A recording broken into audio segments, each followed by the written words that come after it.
It's time for Push to Play, your weekly trophy podcast with Mindi and Cj.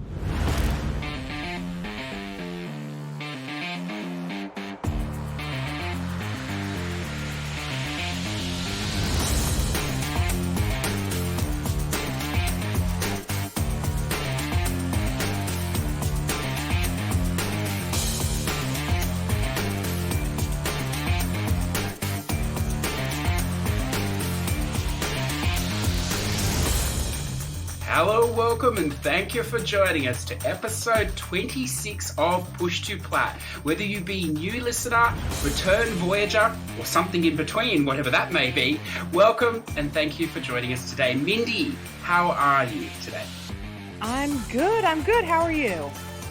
Look, I'm pretty good. I have to say, it's been a fairly good week. I must ask you though, with recent developments, are you planning on any trips to the new 51st state of America at any point in the near future? You mean Greenland? Yes. Have you acquired it yet, or is it just in the final stages of negotiation now? No, not yet. Actually, it's very exciting. Our most diplomatic of statesmen, Conan OBrien, has announced that he will be visiting Greenland. Excellent. To be a cultural ambassador. Very good. And so that's very, very exciting. That should promote a smooth transition, I think. Yeah. Will he be doing a video series? I hope so. While he's there. Yeah, he will do. And quite honestly, it really, all joking aside, he has a way of connecting with people in, if you watch these, in every other country, he just connects with people. And if anyone had a shot of this ridiculous plan, I think Conan might be the one. Yeah. To do it. So I hope he doesn't actually do it. It makes you sort of wonder if the Greenland, deal falls through at the last minute. I mean, what other countries might you try and acquire? I wonder what else is available. I don't know. We've been trying to. We've been voting on whether or not to let Puerto Rico in for 20 years. So well, there's no rush, obviously. I don't know on that one. Yeah, good. Look, excellent. So, but 50 is such a nice round number. Well, listeners, just to give you some insight, my geographical knowledge is not huge, listeners. So I did have to just clarify with Mindi before we started that there are only 50 states officially in America, because it is sort of confusing to a non-American. Like, you have these other things that, as you say, Puerto Rico, that are not states, but they're there. So yeah, they're not states, and they're not sovereign. Like, Puerto Rico is considered it's not considered a sovereign nation. It's a what's it called? Like an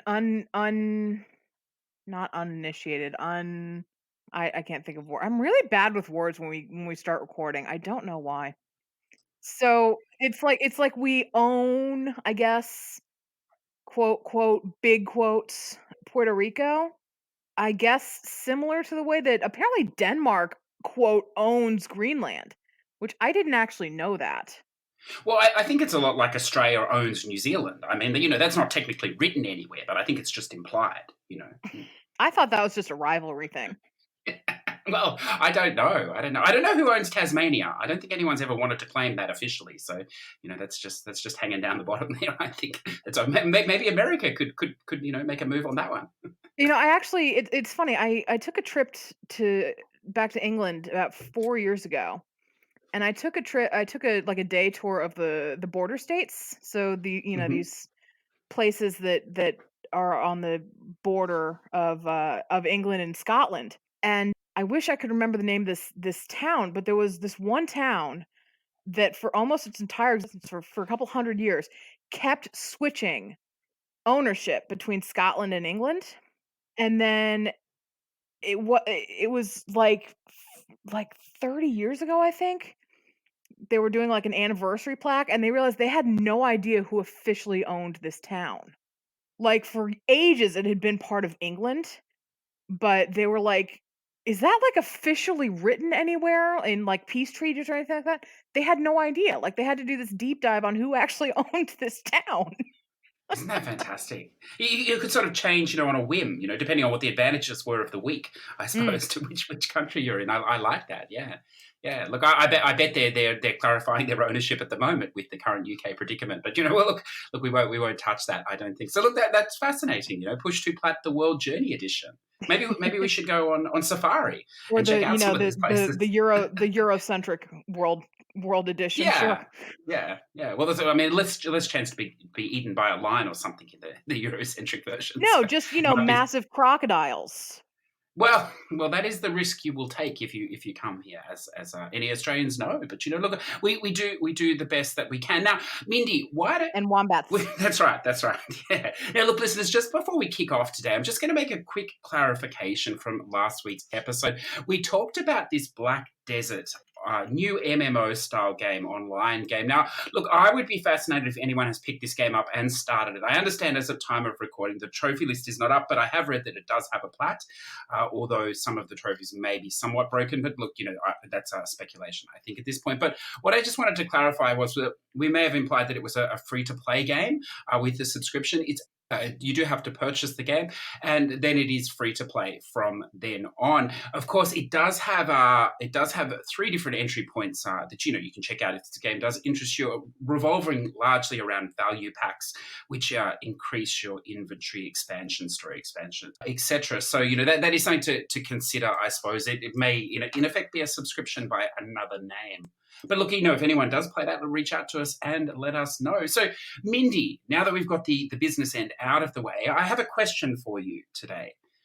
Well, for both of us. Yes, sir. Oh, I have a couple of questions that we Oh got well, on can Twitter. we do But my yes, go ahead. question today? Because I haven't logged into Twitter. Is that all right? Sure. And I just it's not necessarily gaming specific, but it can be gaming if you want.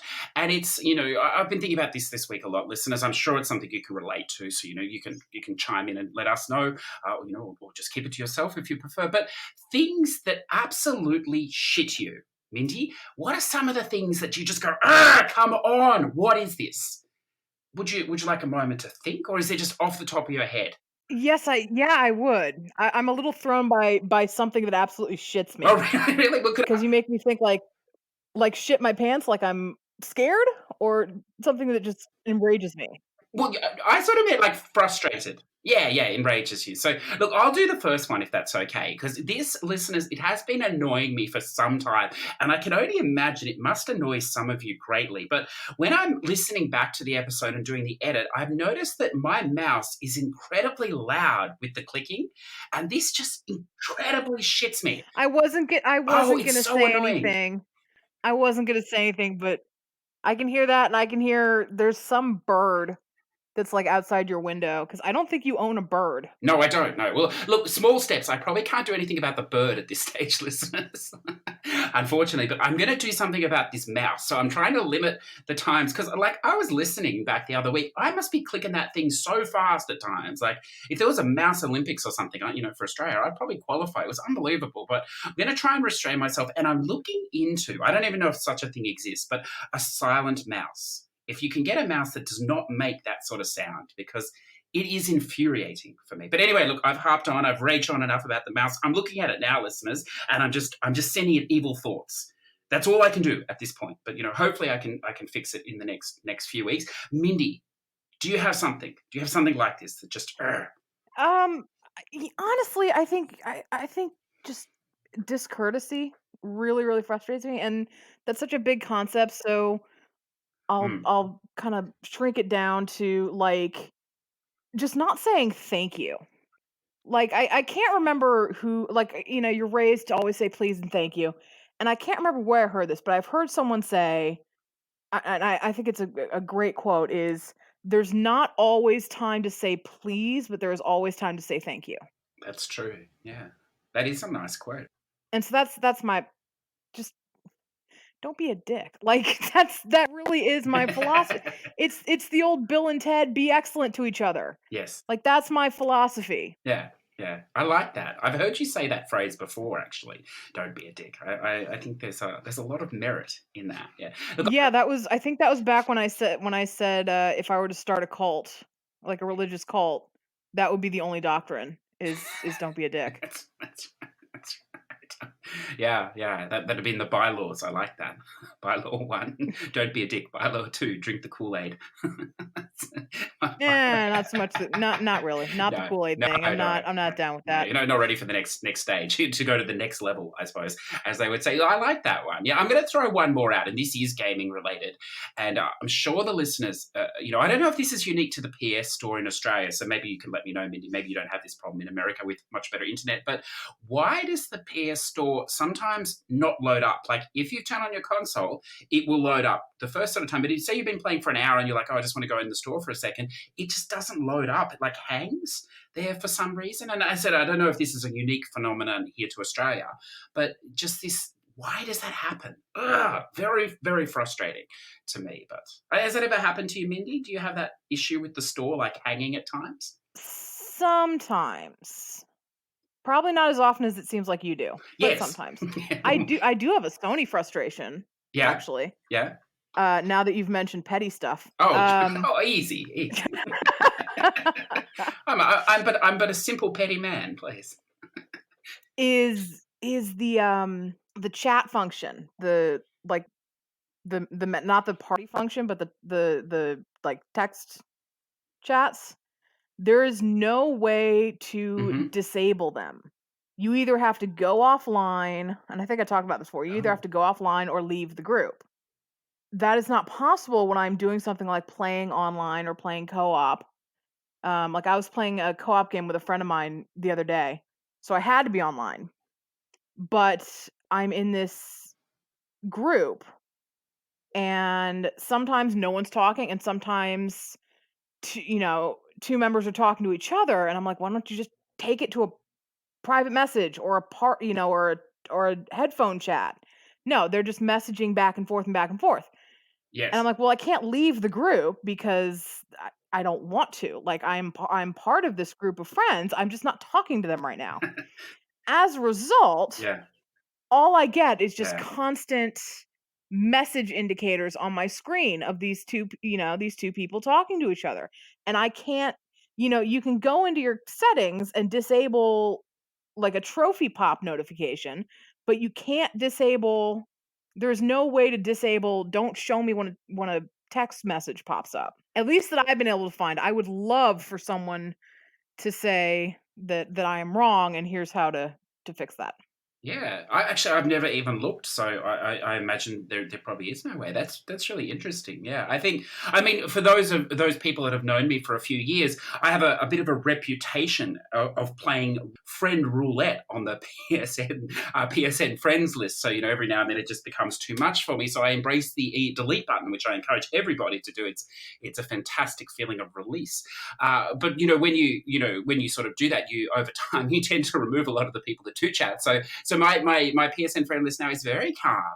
It's just sort of, I think nobody wants to poke the beast, perhaps, and invoke the delete button. But, look, it is what it is, listeners. I wonder if there's anything that just shits you. Yeah, as I said, it doesn't have to be gaming. It could be something else.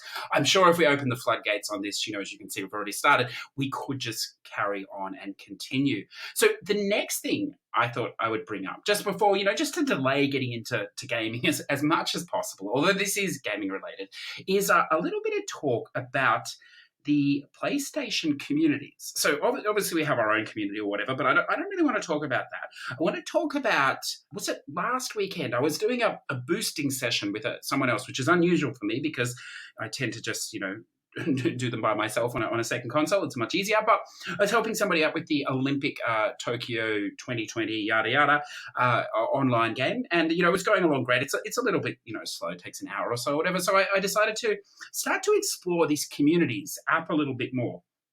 And now I'm not exactly sure what happened because there may have been a couple of beverages that were also, consumed during this time. So it's a sort of like, a travel into the web. You just sort of get further and further down. And so I somehow randomed into this group months ago that has a large number of people. So I won't necessarily mention the group's name because it's private. I'm not sure if that's what you'd want or not. But anyway, so from that, I started reading some of the things, and then I started getting friend requests. It was all happening, listeners. It was more exciting than that trophy hunting, whatever else. And during this this time. I actually forgot we were boosting, so I do apologise to you, sir.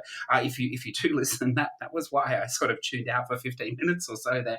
That was probably very frustrating for you, I imagine, waiting at the starting line. But anyway, these things happen. So anyway, the moral of this overwinded story, I suppose, is that I linked through all these communities and I found the Menzies official community of the world's #2 trophy hunter. So I'm not sure how I got there. I think someone invited me, so I was deep into the PlayStation community or whatever. But I know we talked about him last week. And the reason I wanted to mention it is, whatever, leaderboards, blah, blah, blah.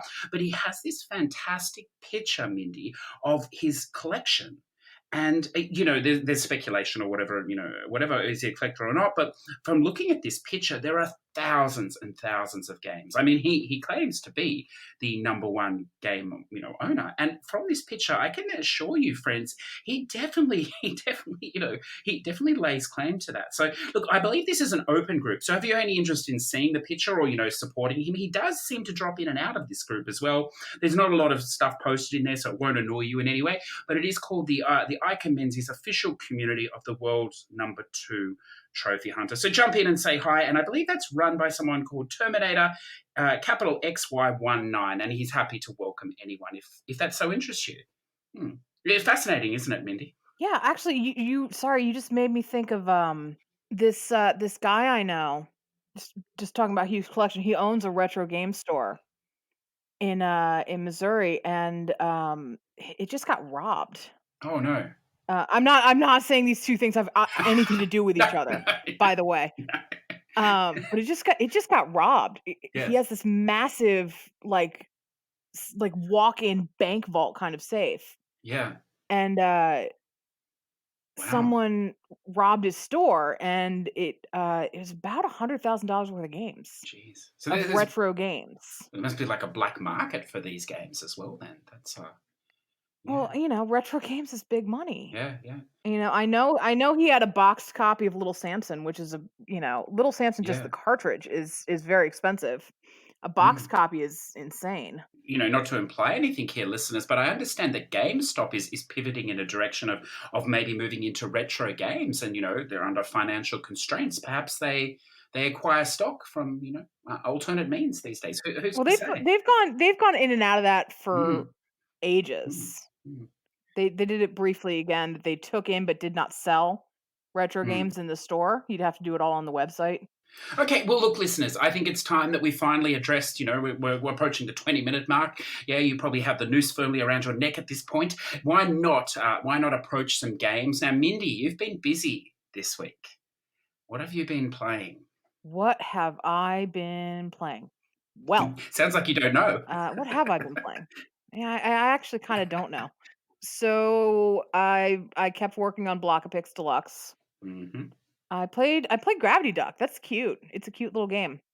It's fun, isn't it? Yeah, I think I like it's the same kind of idea as Hoggy. I think I like Hoggy a little better, or Hoggy 2, I should say.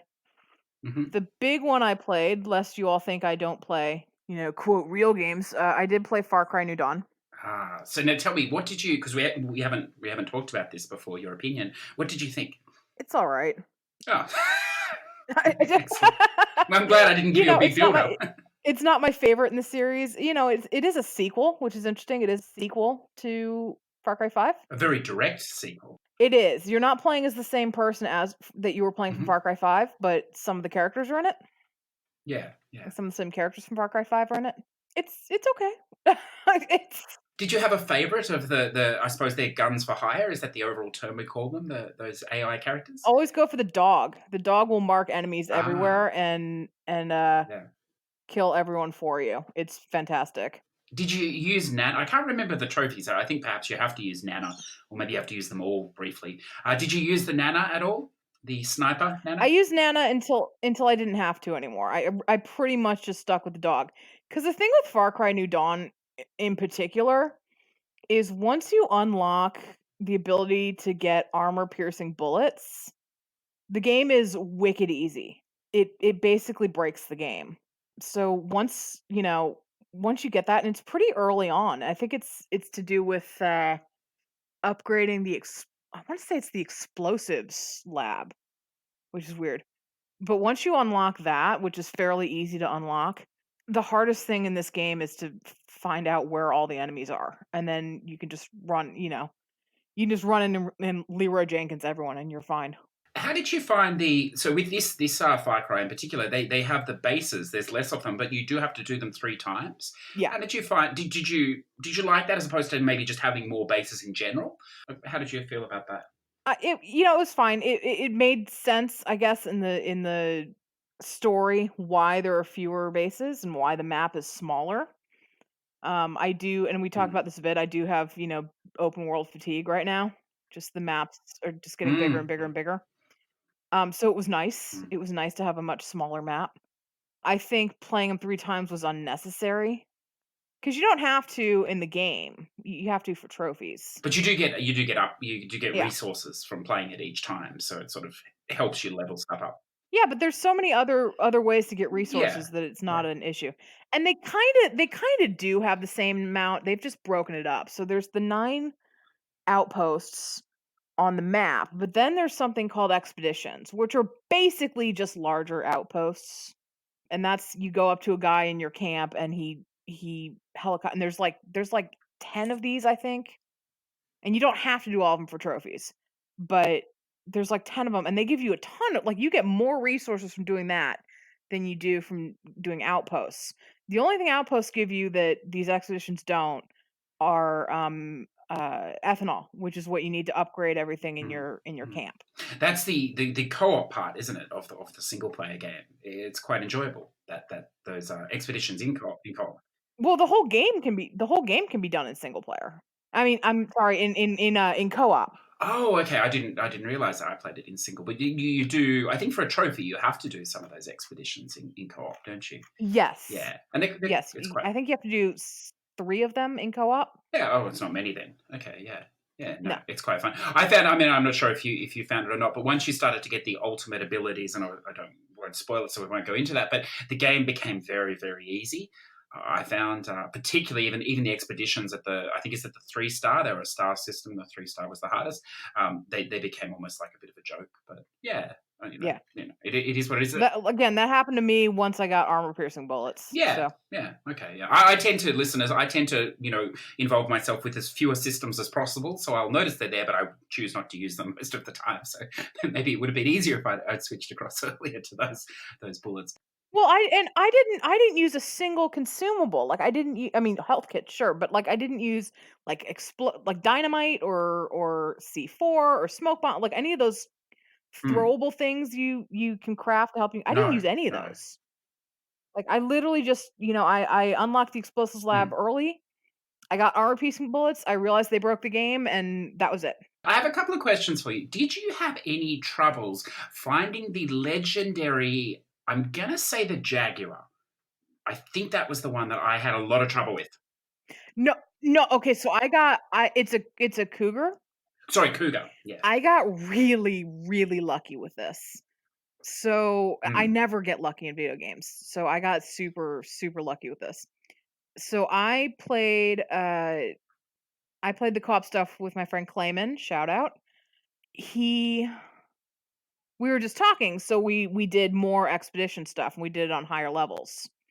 Because we also went for the there's one for doing 7 expeditions on the highest difficulty, something like that. And he had already unlocked them on level 3, so I was like, well, let's just do it on Yes. your game because it's not some of these trophies are host dependent, most of them are not. So I was like, cool, that saves me time. While we were doing these 7, I got attacked by the legendary or the monstrous whatever cougar and the monstrous bear, which are the 2 more rare spawns in this game. Yeah. Yeah. Well, you were very lucky then. So yeah, I got really lucky. Yeah, so I just killed him in the expedition. Yeah, because that cougar can be, I mean, who would have thought, a cougar in the wild, charming. It can be quite a challenge. I had a lot of problems. I know there's 2 spots that it's supposedly supposed to spawn, guaranteed, but it was unavailable, maybe visiting a school or something at that time. I don't know, preying on something else. But yeah, I had a lot of trouble with that one. But anyway. No, that's a pedophile, not a cougar. Well, I mean, Well, it just depends on the sex, really, these days, doesn't it? So, now I had another question for you. Now, I made this comment earlier this year, and someone just laughed at me and said, "No, that's not true." And I was like, "Well, listeners, as you know, it's hugely possible it's not true, but I think 2019 is the year of purple in video games." Now, there was a lot of pink and purple in that game, wasn't there? Yes. Oh, good. You're gonna agree with me. I don't. Do you think that's a fair statement? And I'm just going to back it up by saying that. And like I can only from the games I've played, but you've played different games or whatever. To me, Final Fantasy 14 expansion, purple, lots and lots of purple, and then. Today, I'm reading this morning, No Man's Sky, the update, the VR, all this sort of stuff, whatever, new worlds with purple colouring in them. So, look, am I seeing something here? Have I finally lost it? Or do you think I'm onto something? Why not both? Maybe people are just finally tired of awful beige Yeah. in every game, Yeah. in every first-person game. I don't know. I think part of it is interesting because Far Cry New Dawn takes place in like post-apocalyptica, and I think they had to do the bright colors because the whole idea is that humans have not been on the surface Yes. for like 15 years, so nature is retaken over. So there's color everywhere. I think it is really cool that by the way, like all the animals have evolved. So like moose now have giant red Yes. horns or antlers. Yeah.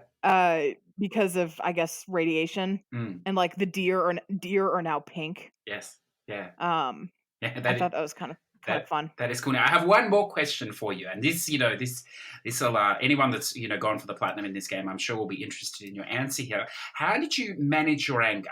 How did you find that? That is a highly unnecessary trophy.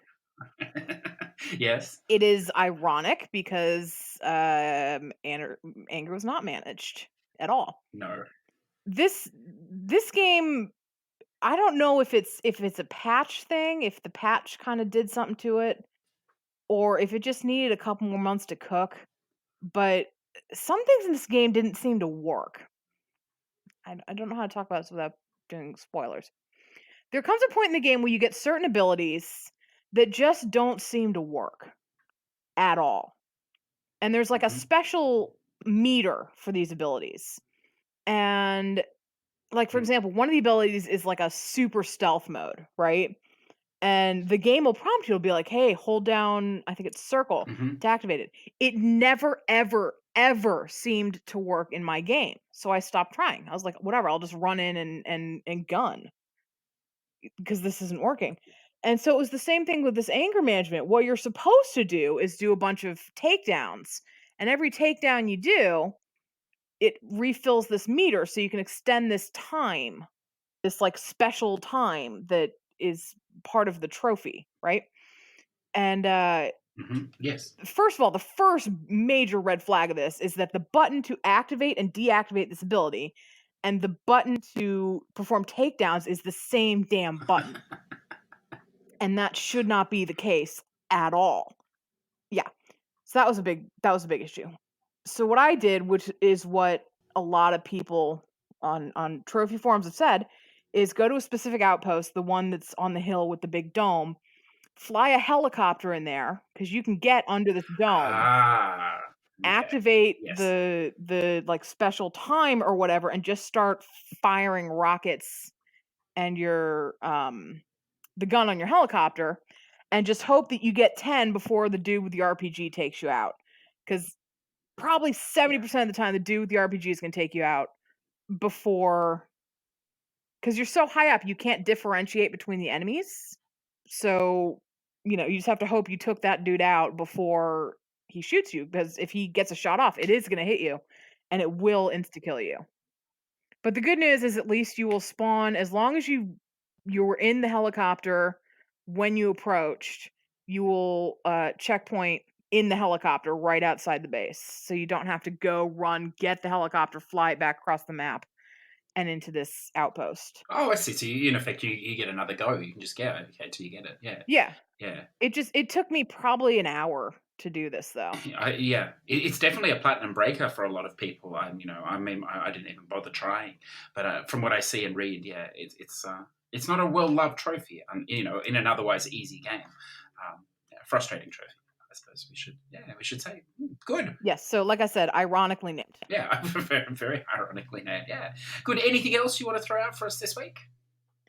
Yeah, the last thing I played was Pantsu Hunter. Ooh, Pantsu. Yes. Yeah, I did. I did play it. I'm just going to leave it open here. What would you like to say about it? You know what? I'm not going to talk about it like you talk about your photography games and the girls in the white dresses. Oh, come on. I actually Is it sort of like that? Surprisingly, I actually had fun with this game. I did. Okay. I will say straight off, like, this is not a game you get to like perv over. You're not going to get aroused in this game. It's not like, oh, here's a, something, the girl's naked and there's like a really strategically placed like bubbles on her breast. Like, it's not that at all. Well, look, just hold up for a second. We're not here to judge on what you get aroused by, listeners. So, look, if you do get aroused in Pantsu Hunter, that is not an issue. No, more power to of course you. not. Sorry, please continue. Of course not. Whatever floats your boat, as long as it's legal. Like, that's cool. What type of gameplay is this game? I don't even know. So it's like a visual novel slash. I hesitate to say investigation, but like hotspot finder, I guess, game. So there's text and you do some dialogue choices, and then sometimes you're able to actually control the cursor and click on stuff on the screen. And like that's how you find the panties, is you either, click where it's hidden or you solve a very brief puzzle to get to the panties. It's actually a really good game for really quick bursts of gameplay because the scenes themselves, so there is no text skip in this game. You can hold down, I think it's triangle, to make the text go faster, but there's no like scene select and there's no automatic text skip. But all of these stories are actually really, really short. Okay. Oh, so it's a collection of stories. Okay. Yeah, it's one guy and it's like 4 different scenes, I guess, girls. Okay. And the I don't know if it's as a result of it being so short or whatever, but there's no autos. There's no way to save this game. Like, it auto saves things that you have unlocked, but you can't, like, traditionally if you do a visual novel, you make saves that you can go back to, and you can't do that. Like, if you mess up or want to take a different route, you have to start the chapter over again. But each chapter is like 20 minutes long, Oh, 20 minutes. But yeah, but you will have to play each chapter several times. I mean, 20 minutes if you're not skipping anything. They're very short. But if you want to get all the endings and all the panties, which you do have to do for the platinum, you will be playing each chapter several times because a lot of stuff, like, there's a bunch of endings in each chapter, and there's no like checkpoint when, that puts you right before you said the wrong thing or did the wrong thing. You have to do the wrong thing and then start the chapter over, get up to that point again and do the right thing and move, Yeah. So that would be annoying, I think, for people, but like I said, it's so short that it didn't really matter to me. I see one of the trophies here is open 40 endings, and then there's an open all endings or whatever, so we don't need to say how many endings, but is there much variation in the endings, or is it sort of similar? There's variation between the girls. I mean, they're all going to end like some of the endings in and of themselves are not too varied, but those tend to be with the same girl as opposed to between different girls. A lot of this it felt a little bit like the old Sierra adventure games, so like King's Quest and Space Quest and stuff like that. There's actually a I shouldn't say fandom, but like there are people who love seeing all of the death messages in King's Quest and Space, because they're all unique death messages. It's not like, uh-oh, try again. It's the same way with this game. There's all these different endings that aren't really endings. They're just game overs. But you get a little bit of text specific to what you've just done. Sometimes it's jokey and sometimes it's not, and so it's something better to look at than just game over, And there's that. Don't be so put off by the lose 70 times, because by the time you've done all of the endings, which again you need to do, that open all endings trophy, you will have earned probably about 55 or 60 losses, which are the endings. So you only have to go in and do a very quick ending 5 or 10 times, and you'll get that 70 loss trophy. Yeah, and do we? I believe this game's not out yet, is it? I mean, by the time you come to listen to this, listeners, it may be out. This comes out next week, though, as of time of recording, doesn't it, for us? I believe so. Yeah. Okay. And then, I mean, I imagine we're going to get guides. Is this a game you would need a guide because there's a lot of endings, as you say, or not? I recommend just trying it out for a bit and seeing Yeah. what you get. Yeah. You can't mess it up. Okay. It's Yeah. not like once you've done something, you've locked off other possibilities forever. Yeah. Try it out a bit. There is already a guide up on Oh PSN wow. Profiles Okay. that's pretty good. Mhm. So you could just follow that and be fine. Yeah, okay. And it looks like, listeners, there will be at least 4 stacks of that. There's already 4 listed, the NAEU, on both PS4 Yeah. and Vita. So we'll have to wait and see if that comes to... Because I don't know who makes that. Sorry, that's not a rat. It's sometimes you. Oh, it's sometimes you. Okay, well, that could Yeah. definitely So have an that's Asian probably stack. the only stacks it'll have. Yeah. Is just the Oh, 4.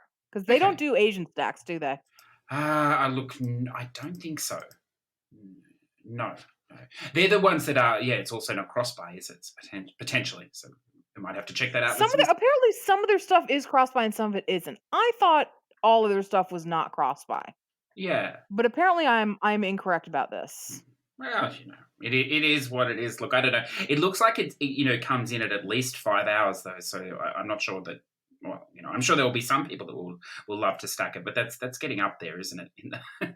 In the commitments to play that multiple times. Anything else you want to throw out? No, that is literally all I've played this week. Yeah. Well, it's quite a lot, to be honest with you. Yeah.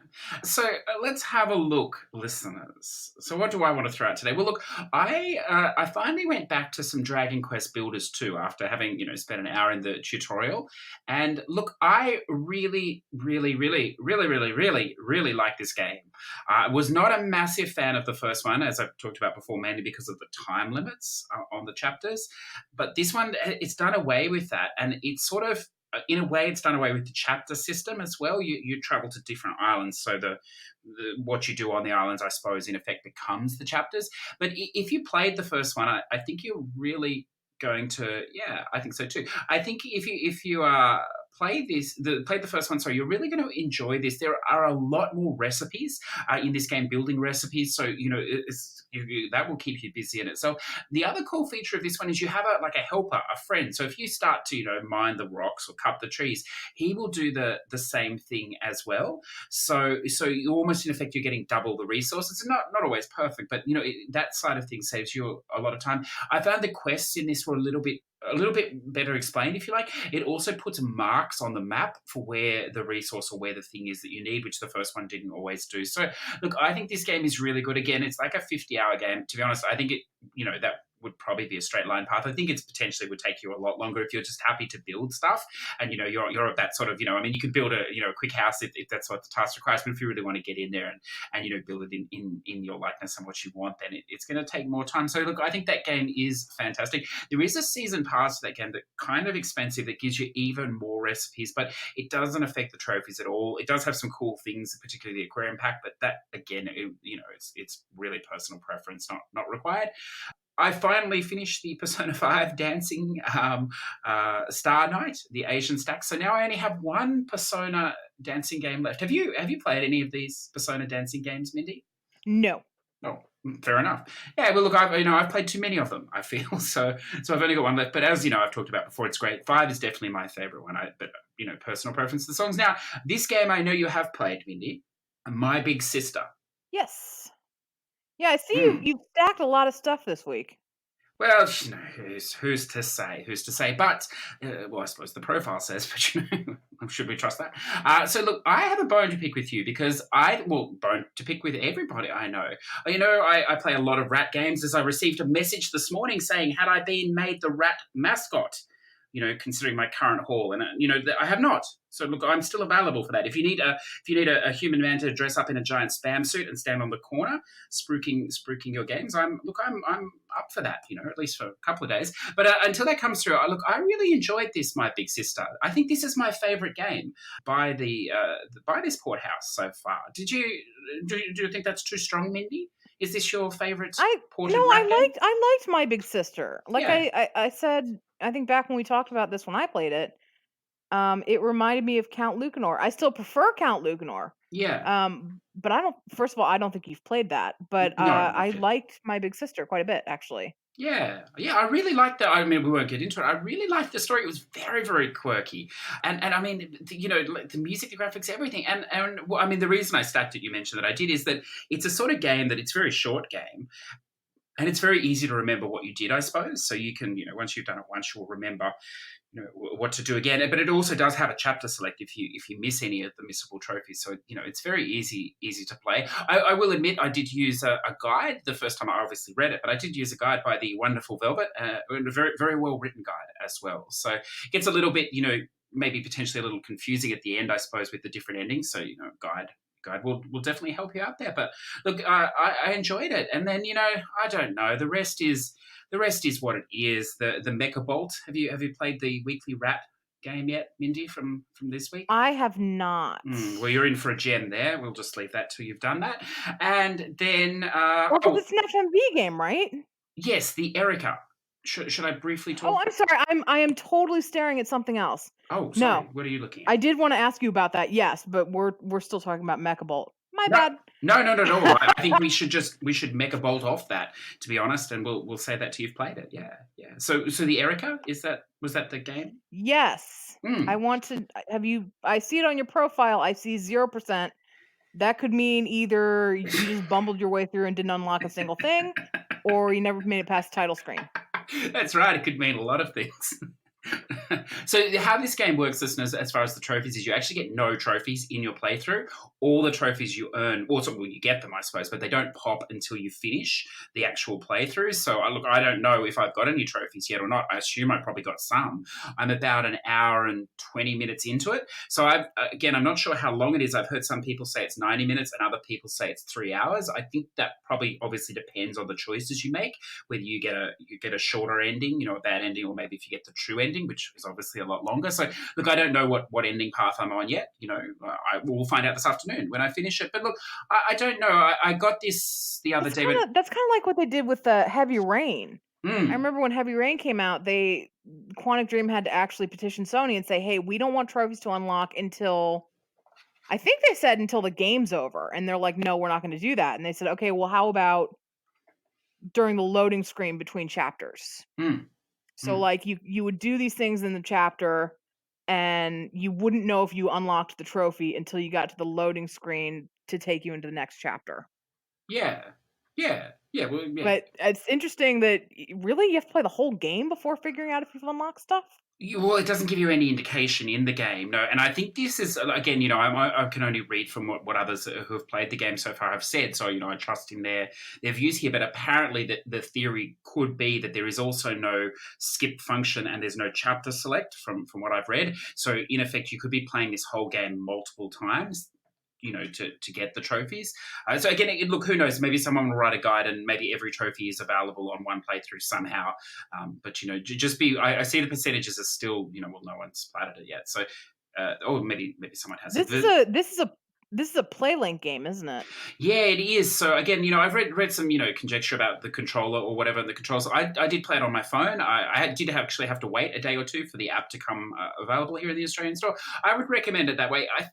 The one thing I noticed with this FMV that I haven't noticed in any of the others, or the PlayLink games, I should say, like Hidden Agenda in particular, is that there are a lot of choices often. So like you get to a point and they'll be like, they float around the screen, in their little spots, and you can have like maybe 5 choices. So, and it's like you're controlling like a little dot in effect, like a mouse, I suppose, and you hover over it and then it picks that one and you move forward. But it's very, very easy to accidentally get the wrong one. It doesn't give you a lot of time. So if there's sort of 3 in a row and you start at the bottom and you don't move too quickly, it might pick the middle one for you, even if you intended to pick the top one. So maybe be very, conscious of which one you want to choose before you pick it. There's no time limit, so you can take as long as you want, but then definitely quickly move to it. Otherwise that could potentially be frustrating, particularly if, it's a choice that was related to a trophy. I suppose as far as the story goes, I don't know. It's very abstract. So, like, I know you like these FMVs, Mindy, and like, look, in full disclosure, listeners, I played this yesterday afternoon after I actually went and saw the new Quentin Tarantino film in the morning, which is probably a mistake because, after you see his works, your mind's usually just like, whoa, shit, what's going on? And like, you're just done for the day. And I think, there's obviously no comparison between this game and that movie, so I'm not sure if that reflected me, but I did, like, I can tell you, what the story is. I don't want to spoil it, so I won't. But I don't really know what's going on, and which is fine. Like, but after an hour, and 20 minutes of a potentially an hour and a half game or a couple of hour games, it's just a little much. Like, I don't know. I would like to know more. And it does say at the very beginning that there is no way you can experience all paths in one playthrough. You'll be playing multiple times. So I understand that's the nature of these games, to hold things back from you. So you do replay them, but I don't know. Look, but on the same side, it's very cheap. I think it's $10 US or something. So we're not talking about like a full price game here. Or I think it's maybe 13 or 14 Australian. It might be less than 10 US. I'm not sure. So, for that price, I think it's definitely worth it. It's filmed very well or whatever else. And I do look forward to getting into it more. But if you didn't like the Hidden Agenda game, I don't think you're going to like this. The controls are similar. And from what I've played so far, I think if you haven't played either, I'd probably play the Hidden Agenda game first. I think that. Do you have to play the game with the phone, or is that optional now? No, that is optional. You can play with the controller, if you wish. But I have read that 100% it's 100% with the controller? Yes, 100%. Yeah, it gives you an option when you load up. So it defaults you to asking, to use the app. But if you don't want to, I think you just push triangle. It says it on the menu there. You push triangle, and it'll just default to the controller. But as I said, I haven't. Because the thing with Hidden Agenda, it was to get to platinum, you had to have access to 2 different devices, like a phone and an iPad, or 2 iPads or 2 phones, whatever. You had to have 2 of them. You couldn't do an iPhone and your controller like you could do with Beyond Two Souls. Yes. For that 2-player trophy. You had to have 2, iPhones or something. And I was worried that this one would play out the same way. Yeah, in effect, that Hidden Agenda, it had sort of 2 play modes. So you did have to do a complete playthrough with the 2 devices and then one without. So, this game doesn't imply anywhere in the trophy list that you need 2 devices. It definitely, unless there's some weird one of the trophies is, involves some sort of weirdness or something.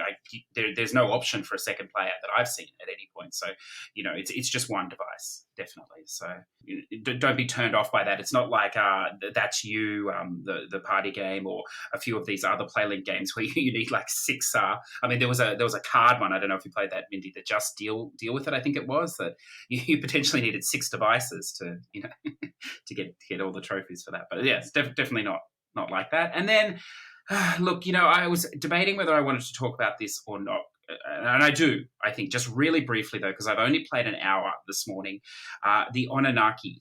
And I wanted to mention it, too, because I was a little vague on it last week. I didn't actually realize this is from the Tokyo RPG Factory. I'm not sure if you're familiar with them, Mindy. Yeah, it sounds familiar. I feel like I really should know that top of my head. Not necessarily. They're a newer studio, a division of backed by Square Enix or whatever else, and they're it's widely believed they're running at a loss. It's a bit of a passion project. Oh, they're the I Am Setsuna people. Yeah, I knew I'd heard them before. Yeah, so they did I Am Setsuna, which look, I think is a fantastic game or whatever else. And then they did The Lost Sphere, which for me that didn't work. And now this is their new game on Anarchy, and it's good. It's great to see how far they've moved forward. And one of the things I like about the games is the soundtrack. It's usually piano and strings only, but it's just beautiful or whatever. A word of warning: these games are incredibly sad. Like I Am Setsuna was really sad. It probably make you cry, particularly at the end. And even this game, like the first major thing that happens, and again I won't spoil listeners, it's really upsetting. I don't know, maybe I'm a little soft, but I found it quite.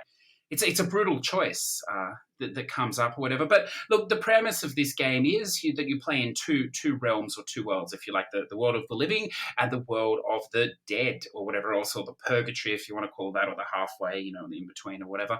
And you can move between them. So you're dealing with, souls that have not departed. The game is all based around the idea that if you grieve for someone who's died, they will potentially be trapped in this in between. They can't move on because the grief clouds their path forward. So as a result, the society is learnt to not grieve. But as you can imagine, listeners, there's always conflict there or whatever. As far as gameplay plays, it plays different time set sooner. It's not turn based. It is like a hack and slash or whatever else. And look, it's good. I mean, again, it is a full price game, so you'll have to bear with me as I play more. I can throw in a bit more next week. If you like those games, this is a massive step forward for this studio. And if you don't, this is a real consideration. Watch a video and see what you think, because it will be a beautiful game.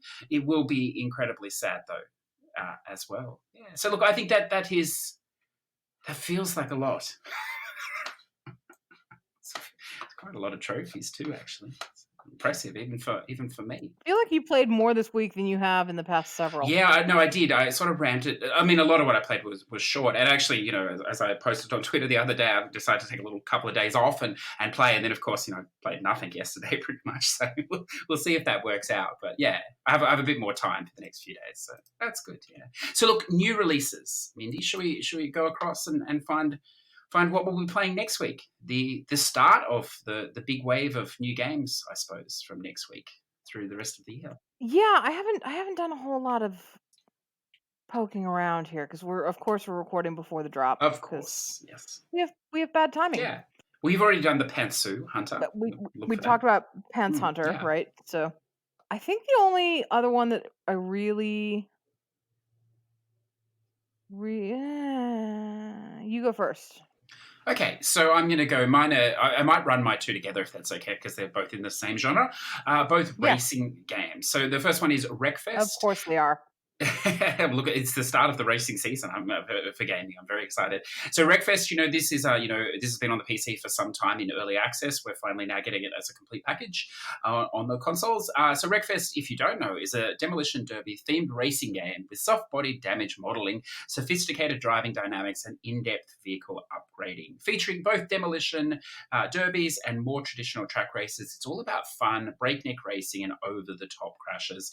So this is one of the many games coming from the publisher THQ Nordic and the developer Bugbear. And look, from everything I've read, it is supposed to be fantastic. I know there's a lot of people highly anticipating this game. So that comes out on Tuesday. I believe they're doing a lovely thing where you can pay extra for early access of 24 hours. So I'm not sure about that. They stopped doing that nonsense. Do game companies still do that? Normally it's a few days.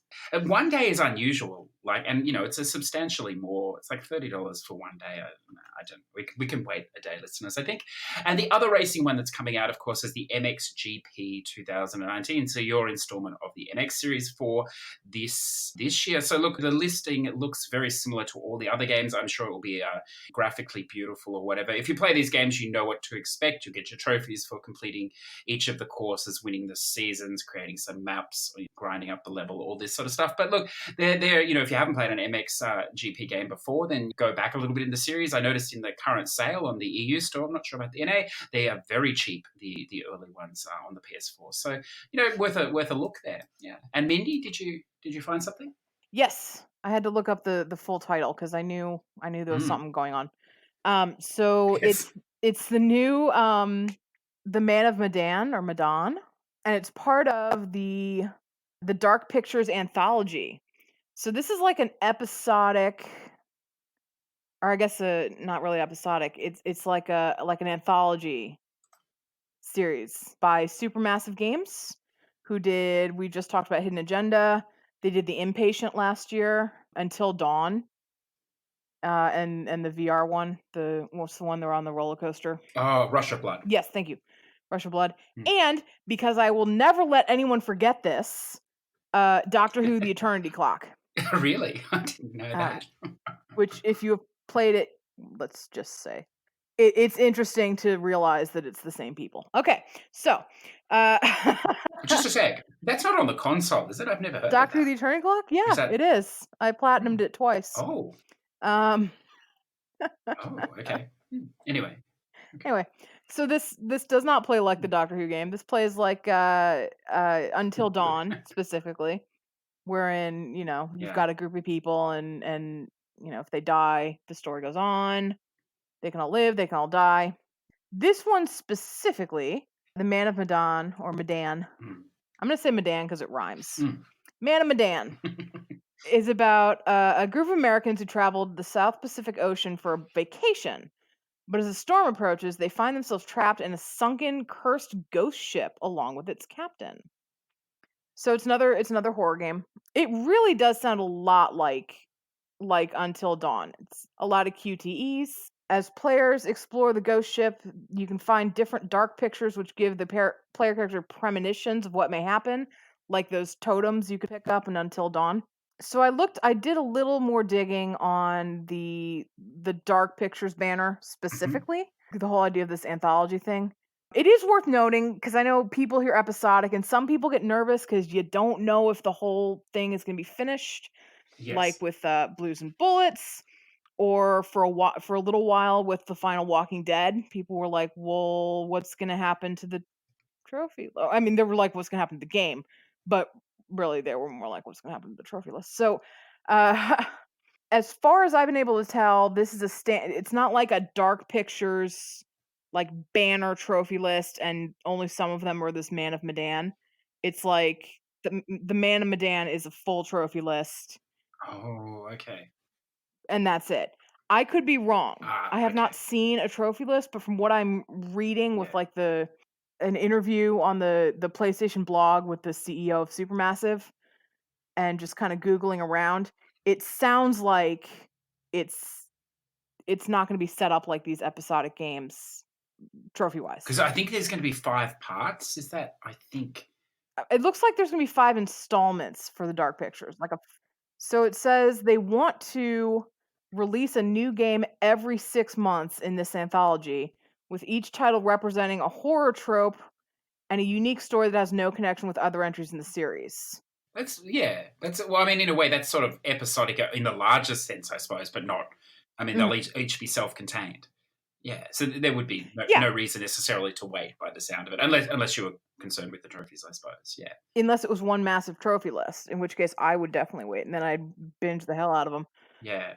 I mean, 6 months is a long time, and they don't have a release date. Like, I mean, the other episodic thing we have running at the moment, Life is Strange. At least they have a published release date schedule for all the episodes that they've met. So Yeah, yeah, but I mean, look, this is a very stable studio, so yeah. Well, or they you appear know, to be. So Sony's giving them a ton of money, and it's not yeah, that yeah. the Life is Strange people do not have is not is not stable. They've got the Square Enix money. That's nothing to sneeze at. What I did not know is that this game is based on a real legend, ghost story. Oh, So I didn't know there's that a either. boat called the SS Orang Madan, which is a ghost ship in I think let's see. Let me Google it. Somewhere near Indonesia, looks like in the late 40s. And I'm just looking at this now, sorry. And it says the word orang, also written as orang, is Malay or Indonesian for man or person, whereas Medan is the largest city on the Indonesian island of Sumatra, giving an approximate translation "man of Medan." So that's interesting. It is interesting, yeah, yeah. I know a lot of people are anticipating this game as well, so Yeah, this has been on my radar. This might be a day one for me. yeah. Ooh, something spooky. I like it. You know what I just realised too? I don't know what date this will be coming out next week, but next week's a bit of a horror fest because the Blair Witch game is coming out on the 30th, so that's next week as well. We didn't fit that in the drop. Oh, I know you're excited for that. Yeah, so there's a bit of horror coming next week by the sound of it. Interesting. What I want to know, honestly, with this, because I'm thinking they're saying 5 games every 6 months.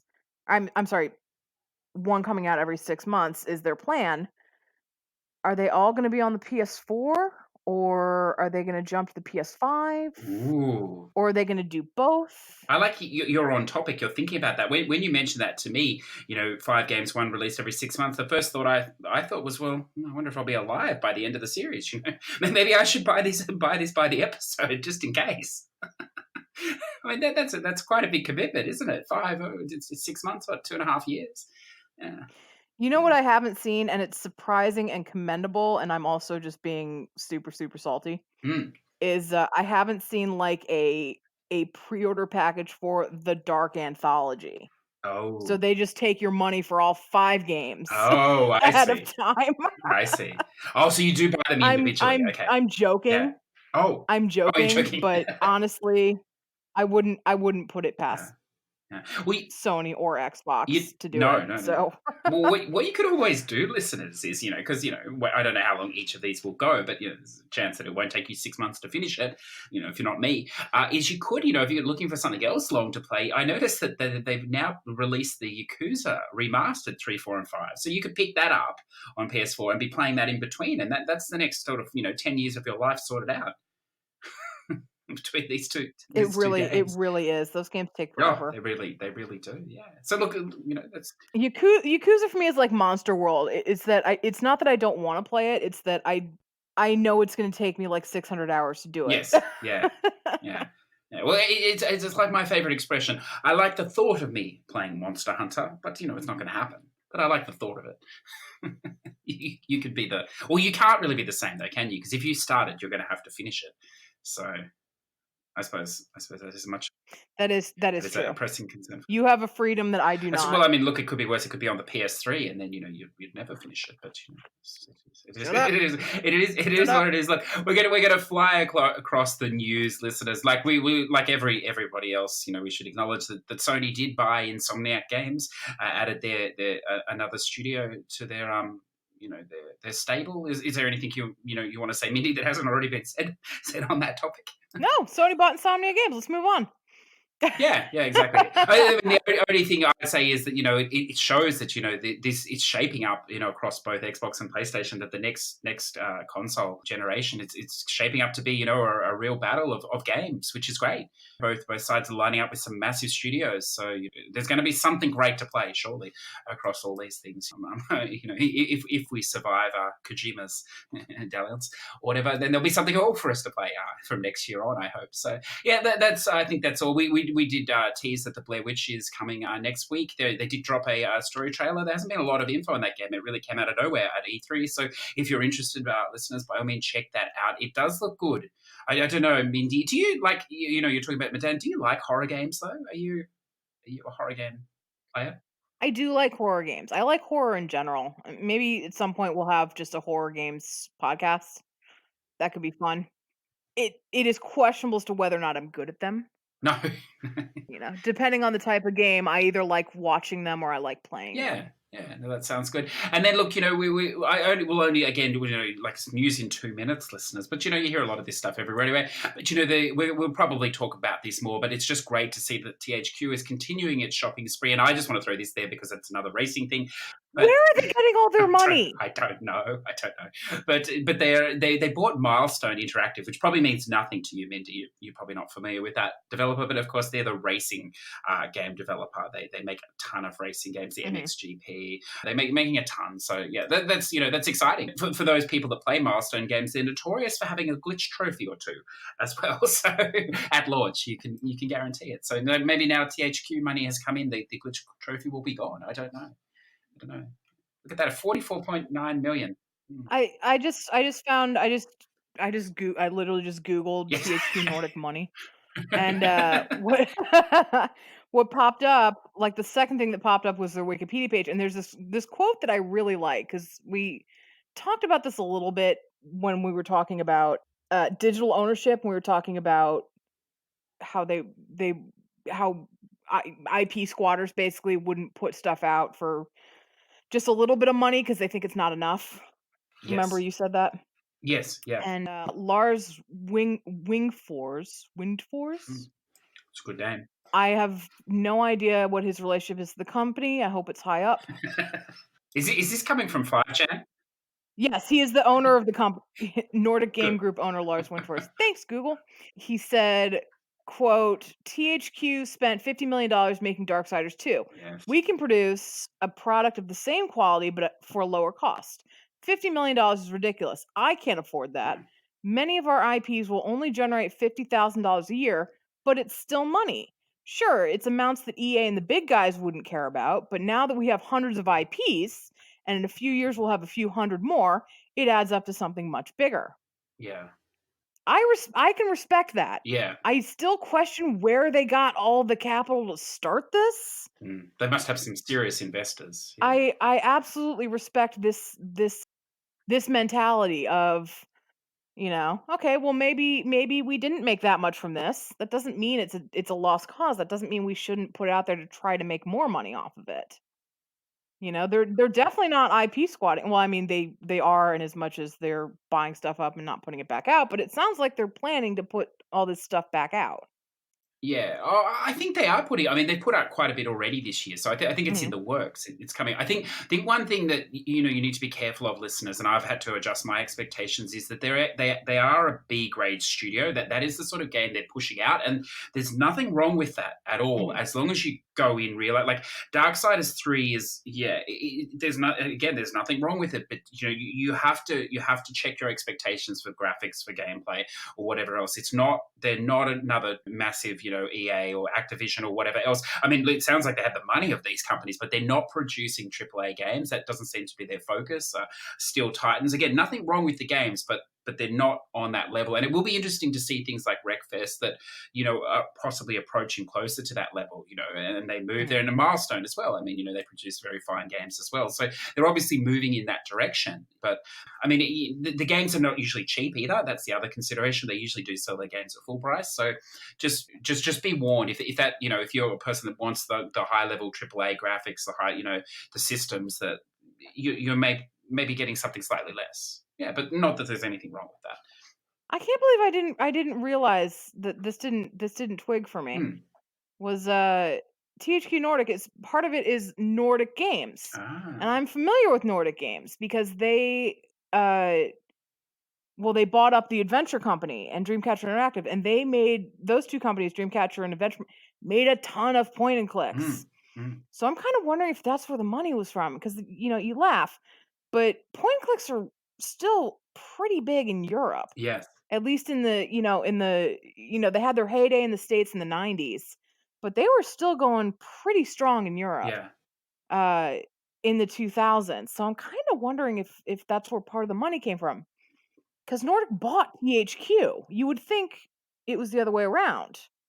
Because of those two names, you've probably only heard of THQ. But Nordic bought out THQ. They didn't form a partnership. They didn't. They straight up bought THQ. Yeah. Yeah. Well, the funny thing is, when this all really started to kick off, and they came out and they said they had like 80 games in development, or 85 games in development, and all these studios, and the money, like, I mean, we didn't really see the money involved. Like, I mean, now it's very upfront, 45 million, in a structured deal, of course. So it's not that across the table at this time, but potentially it will be. And I thought, what it reeks of is some sort of like a money laundering, like, we've just got to dump a whole lot of money into something. Let's just buy all these IPs and clean it, and we'll take our 50,000. But look, I don't, obviously don't feel that that's obviously the case now. Perhaps Russian mafia, please do not contact me. But it does make you wonder. I mean, they must be getting close to 100 games in development now. That's a lot, especially considering I imagine a lot of them are going to come out in the next year or two. It's a It lot of is a lot. games. We'll see what Yeah. happens. We will. Look, but look, more power to them. They're saving series that I like the Monster Jam and stuff like that. So more power to them. So look, why don't we? We did the news in the end there, Mindi. Sorry. Why don't we move to the topic for this week?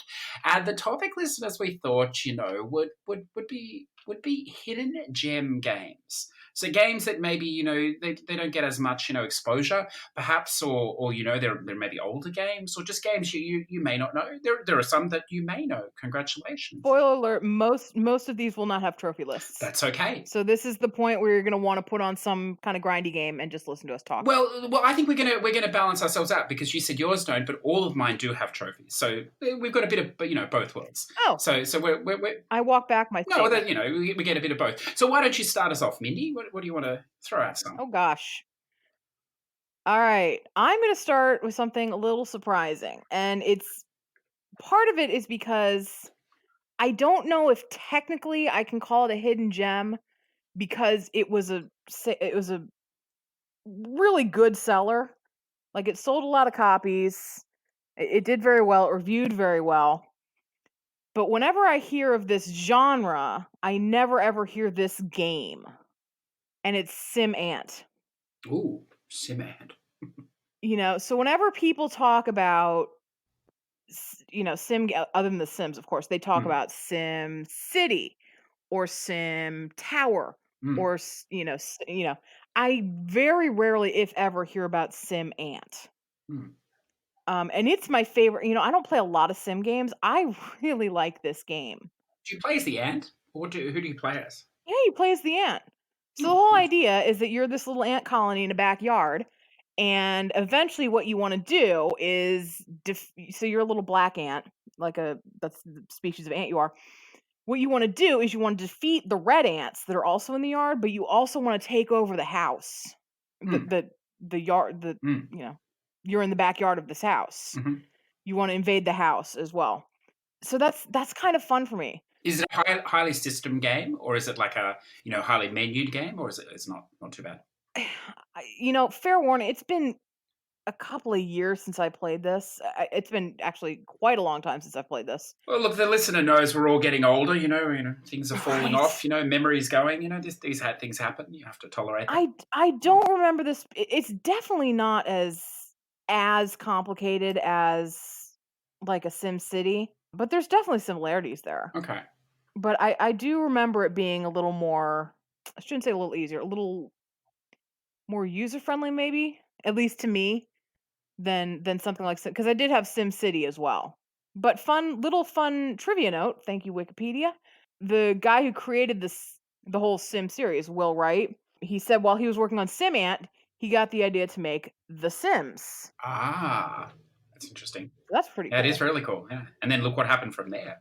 It exploded. right? Yeah, And that's kind of true because this is, unlike sim games, you are controlling a little dude. You're controlling a little ant. yeah. I like the idea of it.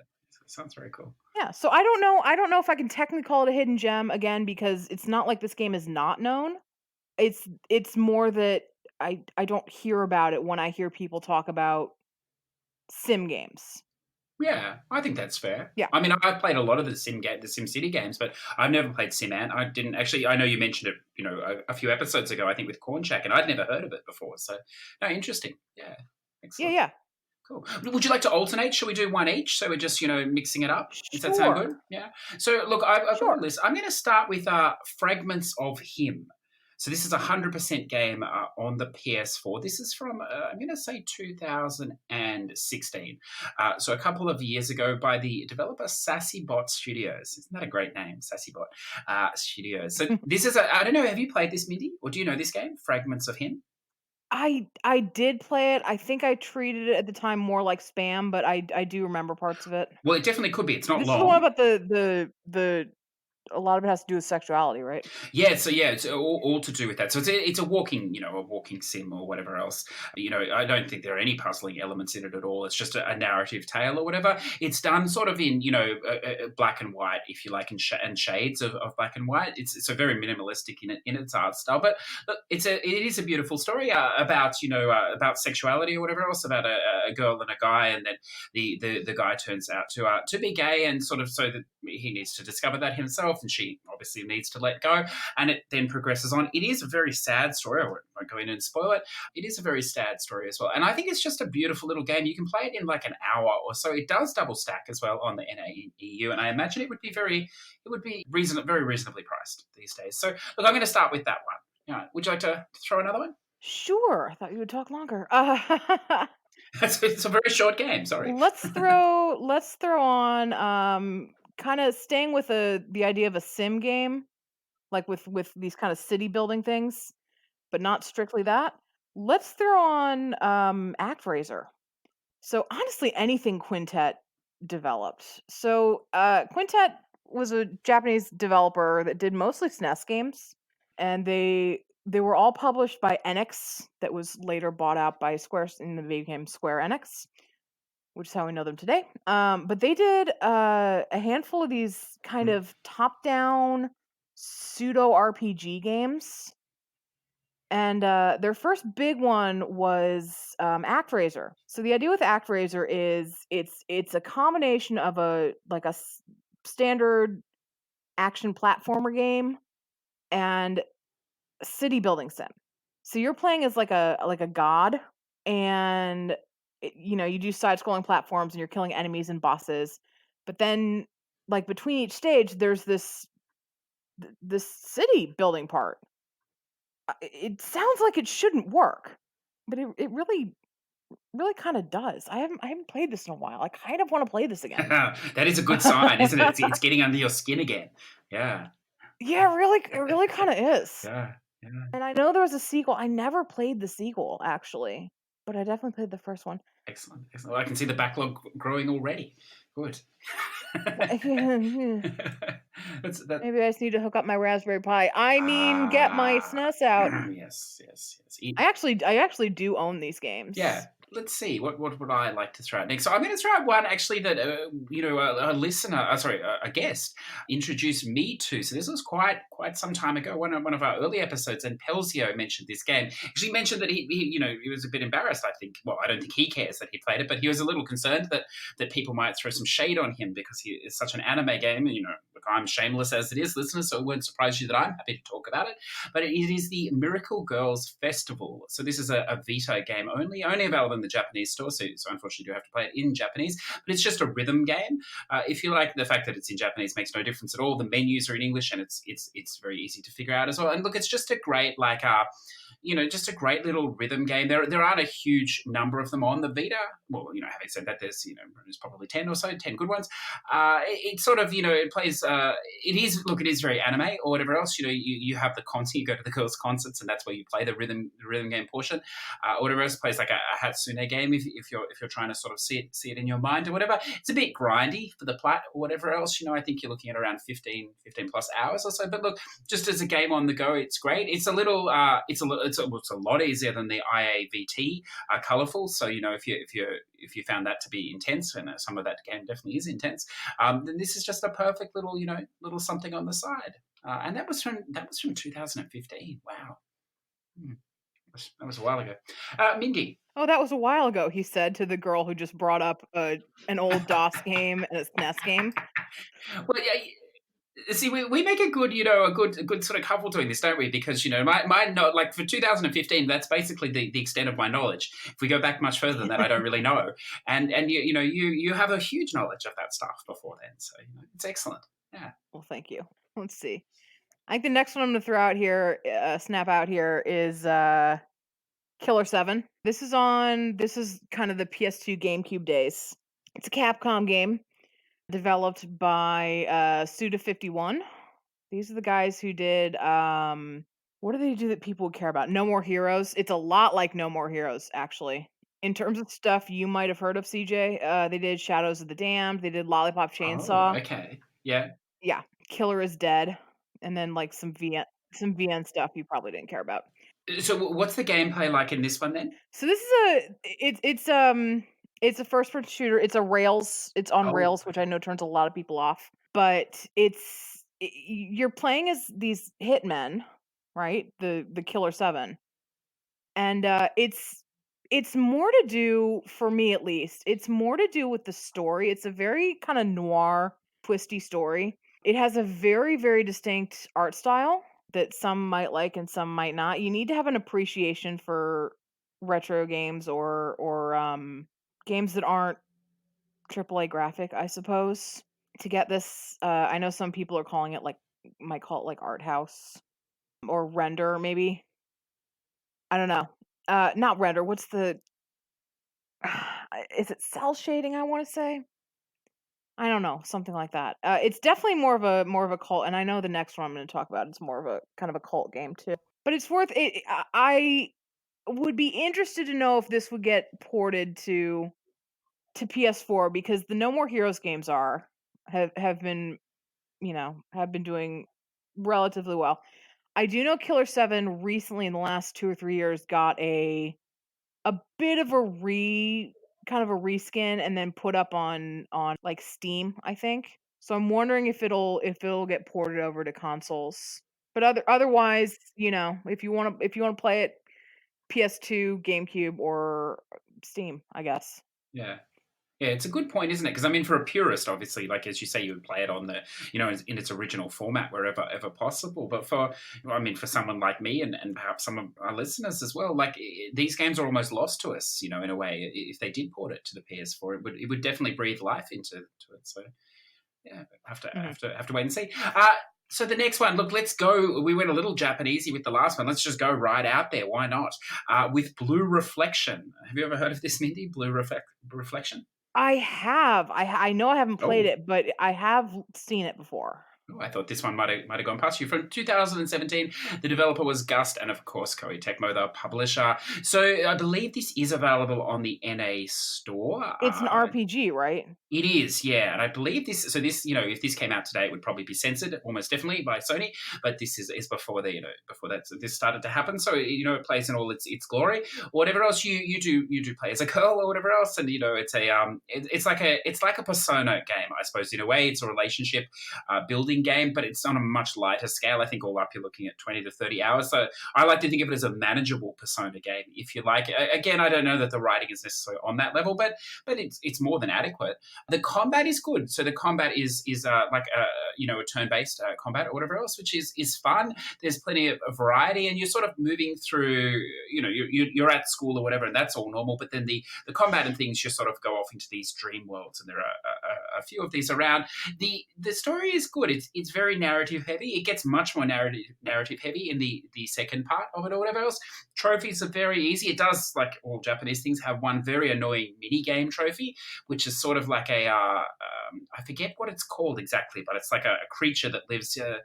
I'm not sure if you know the word Mindi. A creature that you sort of got to keep alive on your phone, like a digital creature, sort of like a Oh, Tamagotchi. like a Tamagotchi. Yeah, that's it. Yeah, they call it something else though, and you've got to make it bigger and bigger and bigger for this trophy, and it sort of involves, like, I mean, you can read the guide, listeners, moving through doorways and stuff like that to reset it, and you get ghosts or whatever. But aside from that, it's great. One of the big advantages, this game potentially will arouse you, I suppose, if you are aroused by anime. Better be careful where we go with this, I suppose. There are a large number of shower scenes in this game with the girls, so this is not a game to be streamed, I imagine. This is a game to be played in the privacy of your own home. But look, I think it's good. I don't think it's smutty. I don't think it's crossed the line that some of these games have. I think there's still a lot of merit in it. And if you're looking for a JRPG that's a little bit shorter, a little bit more manageable, and not a difficult trophy list, I think it's worth a look. Sounds good. Yeah, so let's go again with another kind of cult game. And just to screw with me, it's another Japanese number game.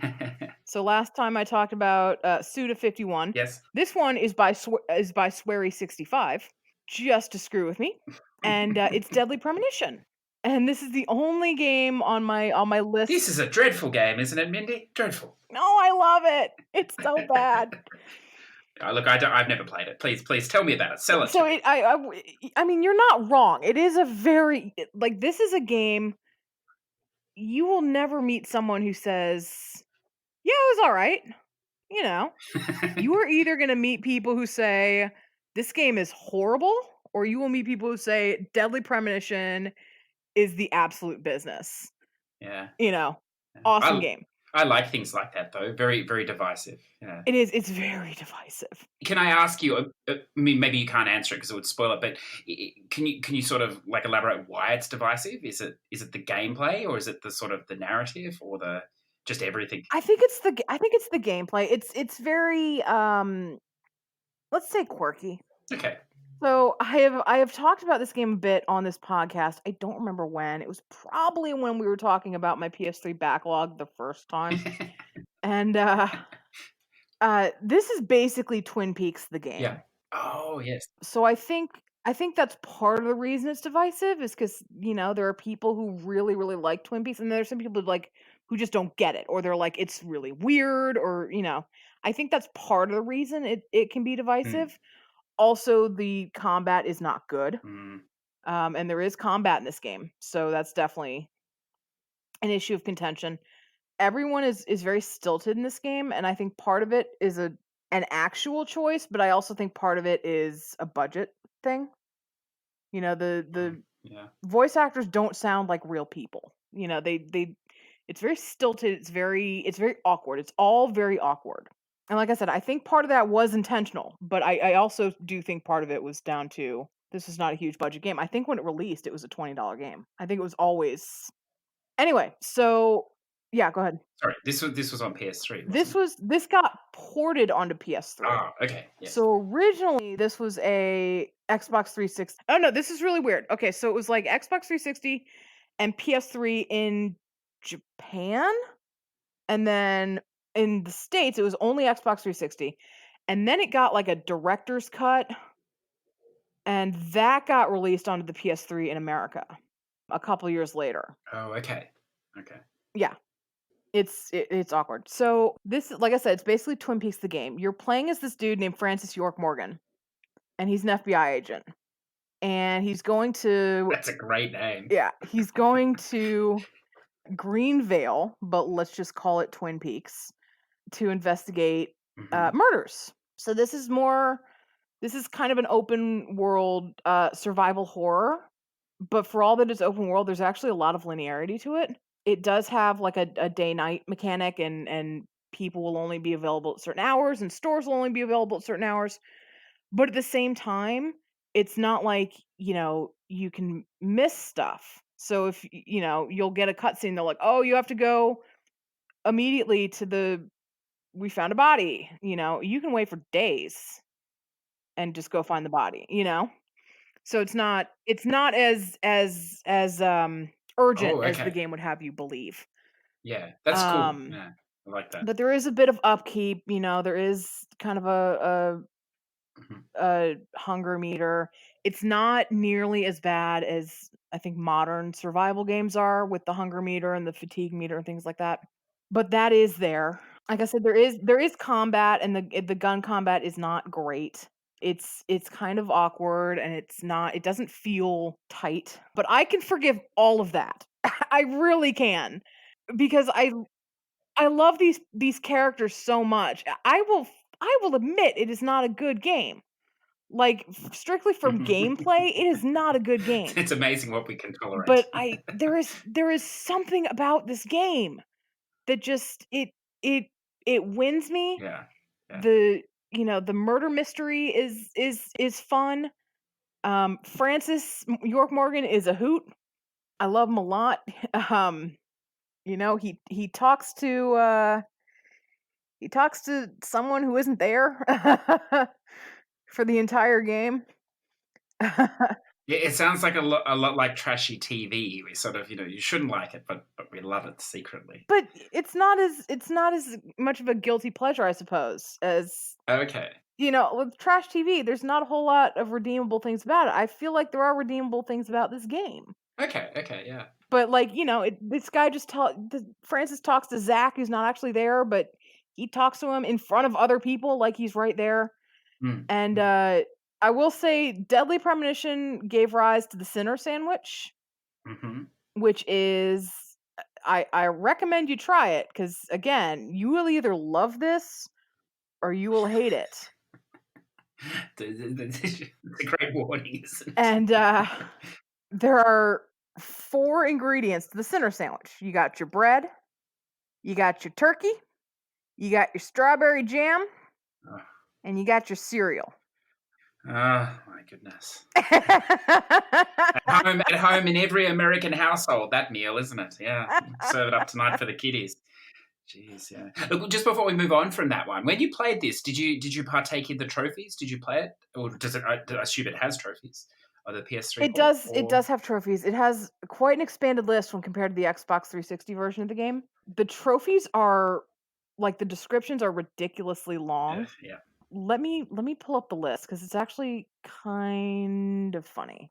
Deadly Premonition, which I have not touched since 2013 on my PS3. I'm sorry. It's like it looks like a poem because there's weird line breaks in all of these, and I mean it does tell you exactly what you're supposed to do, but it's weird. Yeah. That is cool when they do that. Not cool when you're trying to figure out what you're supposed to do, but cool to read it. It actually tells you exactly what you need to do. Oh, It just okay. says, Okay, so it's not em- cryptic. and Yeah. this is in the trophy description. Emily only ever cooks at home on evenings when it is raining. Find the fermented dairy products that she needs for her next dish and help her out. That's a trophy description. It doesn't just say, help Emily. It's very specific. Oh, so it's very specific. Yeah.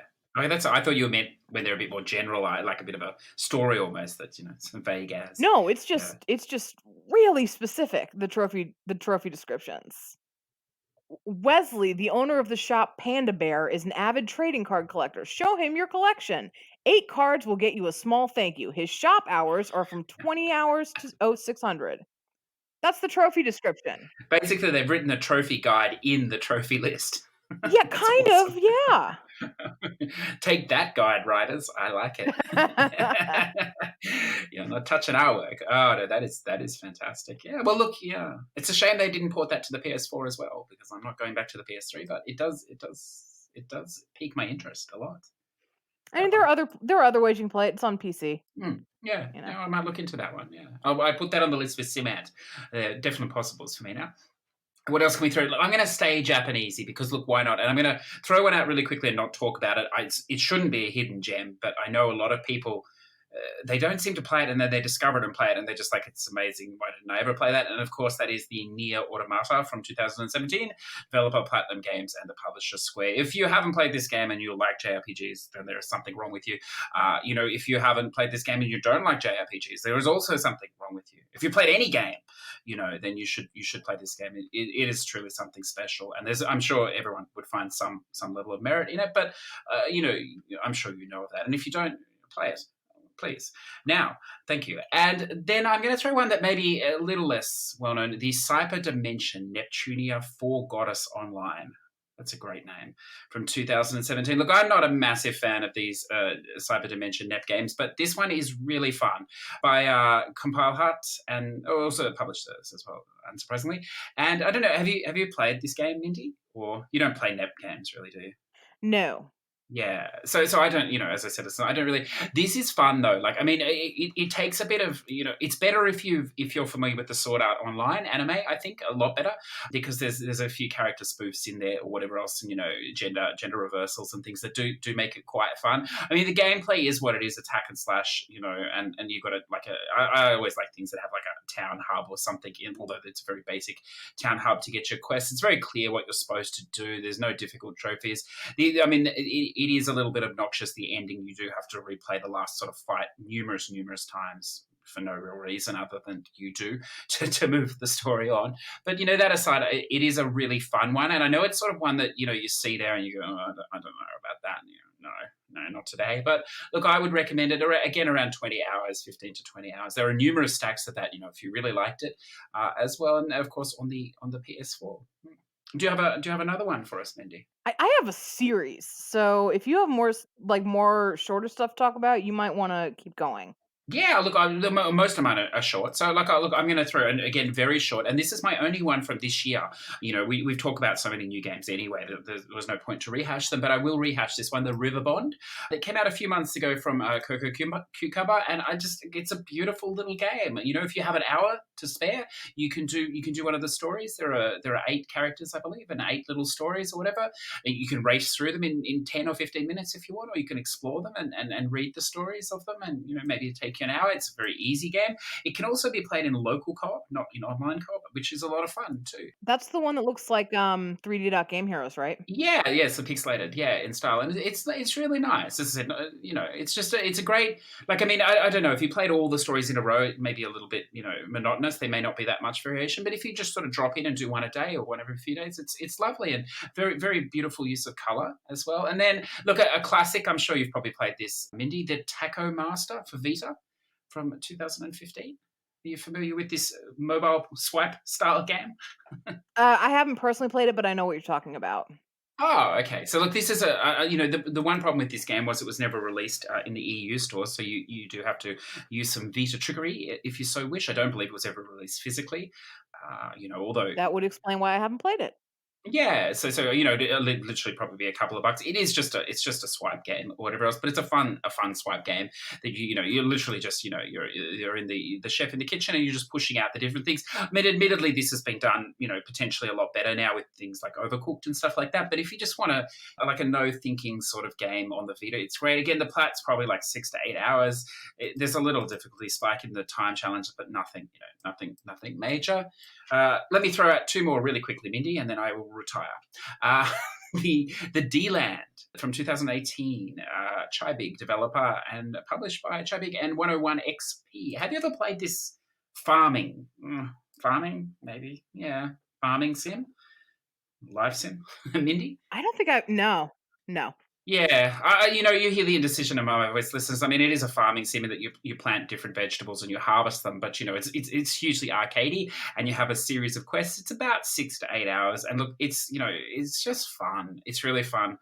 I really enjoy this. The trophies can be a little bit funny with the sheep and things, so there's no harm in reading a guide before you start this because the narrative. Well, it's not really a narrative anyway, but it's definitely not spoiled. But it'll just make sure that you potentially don't get caught with, particularly that sheep and the clothing trophy later on. But there are ways around that or whatever. I believe it was a little buggy at the time of launch, but it's totally fine now. And there are 2 stacks of that. It's just I've said lovely so many times. It must be lovely. And then one that I don't know if you agree with me, Mindy, but you would know it. The Gardens Between 2018.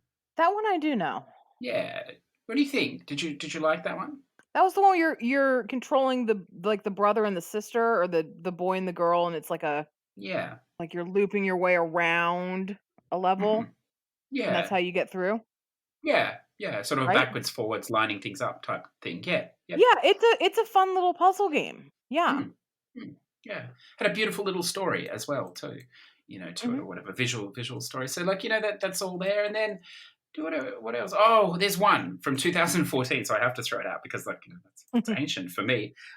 And I don't know, again, I'm not sure if you played this, Mindy. And again, it's a very well-known game to the people that know, but it is getting older now, so it's worth a shout-out. You can play it on PS3, but I don't know why you would do that these days because you can play it on PS4. And it is, of course, the Sleeping Dogs. Did you ever play this Hong Kong GTA, style game? Yeah. You did play it? Yeah, it's a great game. No, I haven't played it. It's been on my backlog for yonks. Yeah. But I absolutely know what you're talking about.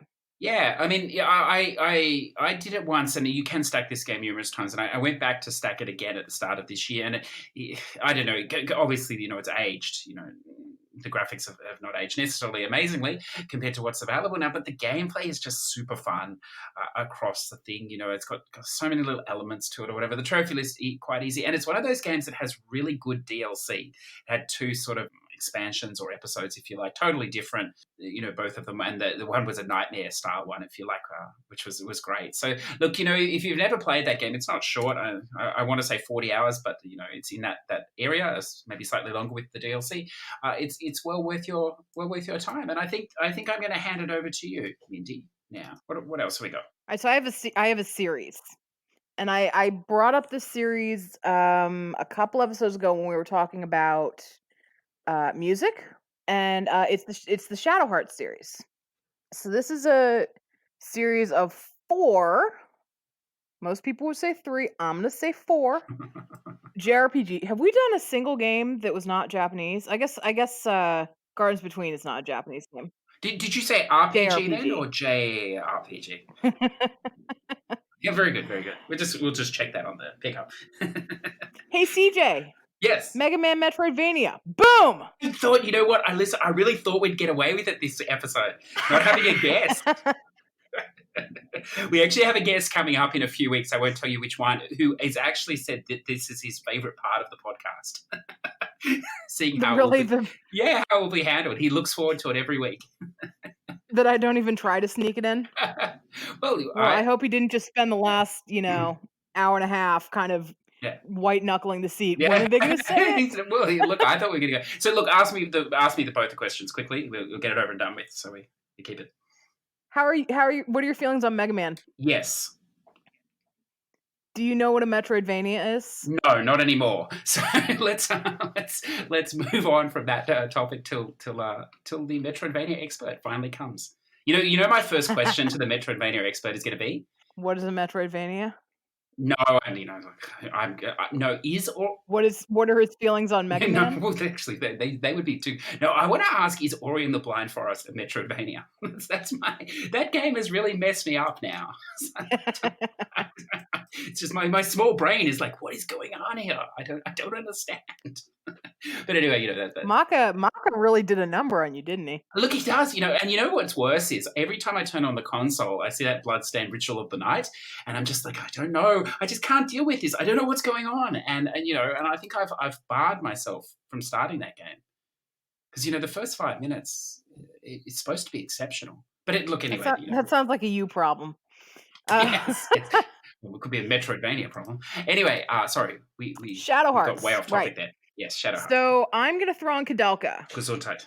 Even though it's not specifically named Shadow Hearts, and the next 3 games are, Kadalka is what started it. The characters from Kadalka are in Shadow Hearts. They're not main characters, but they are in it. It's the same guy who created it. It definitely started the whole thing. So the whole series in general, the Shadow Hearts series, can be summed up as alternate history with some Lovecraft thrown in there. Ooh, that's a good combination. Right? And so, and Kadalka is very different, so I get why people would not call this a Shadow Hearts game. Kadalka is more of a tactics JRPG, like Final Fantasy Tactics. You got the grid, and you move them around on, the place on the grid, and you can hit things based on, how close you are and the length of your weapon and things like that, right?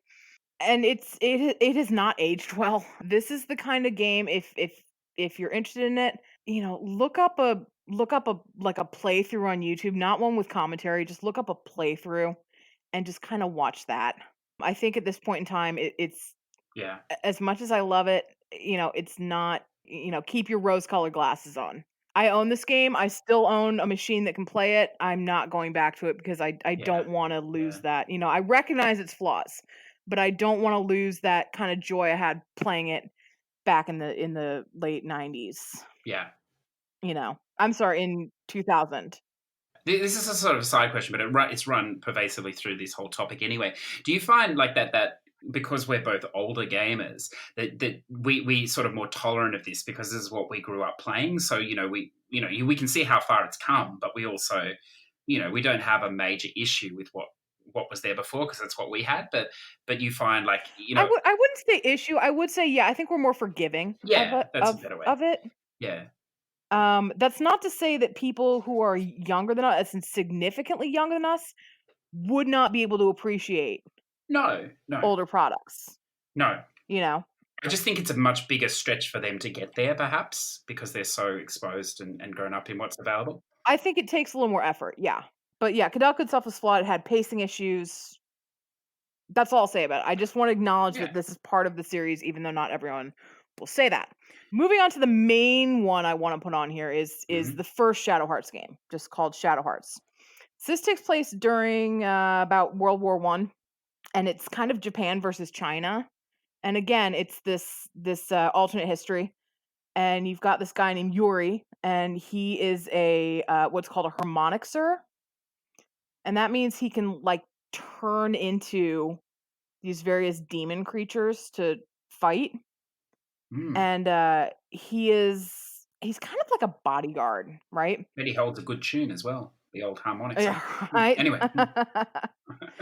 So one day he's on this train, he runs across this girl named Alice Elliott, who is this she's like a spiritual, or like an exorcist.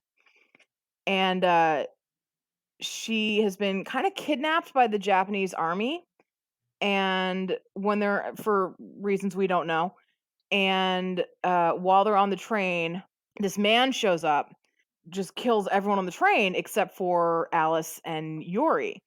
And so Yuri teams up with Alice. He's like, I'm going to save your life because that's what heroes do, I guess. And that's when the JRPG starts, and it's this kind of globe, kind of this Asia trotting thing. I really like it.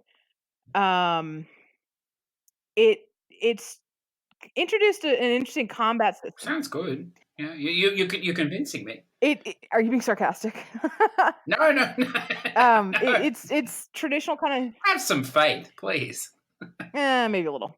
It's got this traditional kind of JRPG turnstile combat, but what it brought in is called the Judgment Ring, and it's just this circle with kind of little pie segments of varying widths based on your character or the action you're trying to perform. And in order to successfully attack, you'd have to hit at least one of these segments. So it's like a precursor to a QTE, right? Oh wow. Okay. Yep. And each segment has a smaller little sliver for like an overpower attack, I suppose. But you do this with a lot of stuff in the game, like not just in combat. You do it with like what would generally be a in-game QTE, like to unlock a door or something like that. That, I think, when people talk about Shadow Hearts, I think they talk about that quite a bit because it hasn't been used in any other game, but it was used in all of the Shadow Hearts games. That is interesting about the QTE. Yeah. But I really liked it. I think the one that's more known, and I think the one that's most known, at least in the States, is its sequel, which is Shadow Hearts Covenant. And this one's cool because it takes place like a year after the first game, but in Shadow Hearts Covenant, the bad ending of Shadow Hearts is the canon ending. Oh. So there's a good ending and a bad ending to Shadow Hearts, because that's kind of what they did back then. Was the way you played the JRPG, you were either working towards the good ending or the bad ending. So Shadow Hearts Covenant says the bad ending, that's the one that happened, and we're going to go on from there.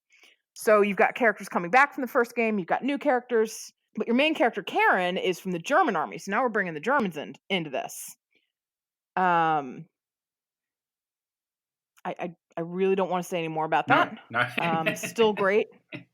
Yeah. Still great. Oh, Rasputin's wow. in it. I love that the bad ending is the canon one. That's so rare, isn't it? That is great. Yeah, it is. Yeah, It is pretty rare. yeah. It is pretty rare for that to happen. Yeah. This one got a little more. Shadow Hearts definitely had its moments of comedy, but it was more kind of serious and dark. Covenant started getting a little more goofy. Not farcical, but it definitely had more lighthearted stuff. Like one of your characters is this big macho beefy dude who's a wrestler, and he has like a butterfly mask. And you've got these characters who collect nudie magazines, and if you collect them, then they'll give you equipment and stuff. So it definitely has, it definitely started bringing some humor in. Final entry is Shadow Hearts from the New World. This is my least favorite. I'll still play it, but like this one got a little too goofy for me, while still trying to be kind of keep that dark theme from the rest of the series. This one takes place during the Prohibition in the United States, so late 20s. It's not so much Lovecraft this time, it's more just kind of supernaturally. So this is just set in America, mostly. A little bit in South America. But like the cast in this one, like there's a anthropomorphic cat, like this massive cat, and like a mariachi dude, and it's just got everything. It's weird. Like this one's a little more weird. And it's I guess it's still worth playing, but if you were to only play one of these, either pick Shadow Hearts or Shadow Hearts Covenant. Okay. I would say Kadelka's just aged too poorly, and I think Shadow Hearts from the New World is definitely not a good representative of this series. But when people, Shadow Hearts is my go-to. When people say, what is an overlooked game, Shadow Hearts is almost always my go-to. Well, look, who knows? Maybe one day, THQ can move in and port that across for us. Because, dude, do you know how much money I would give them to do that?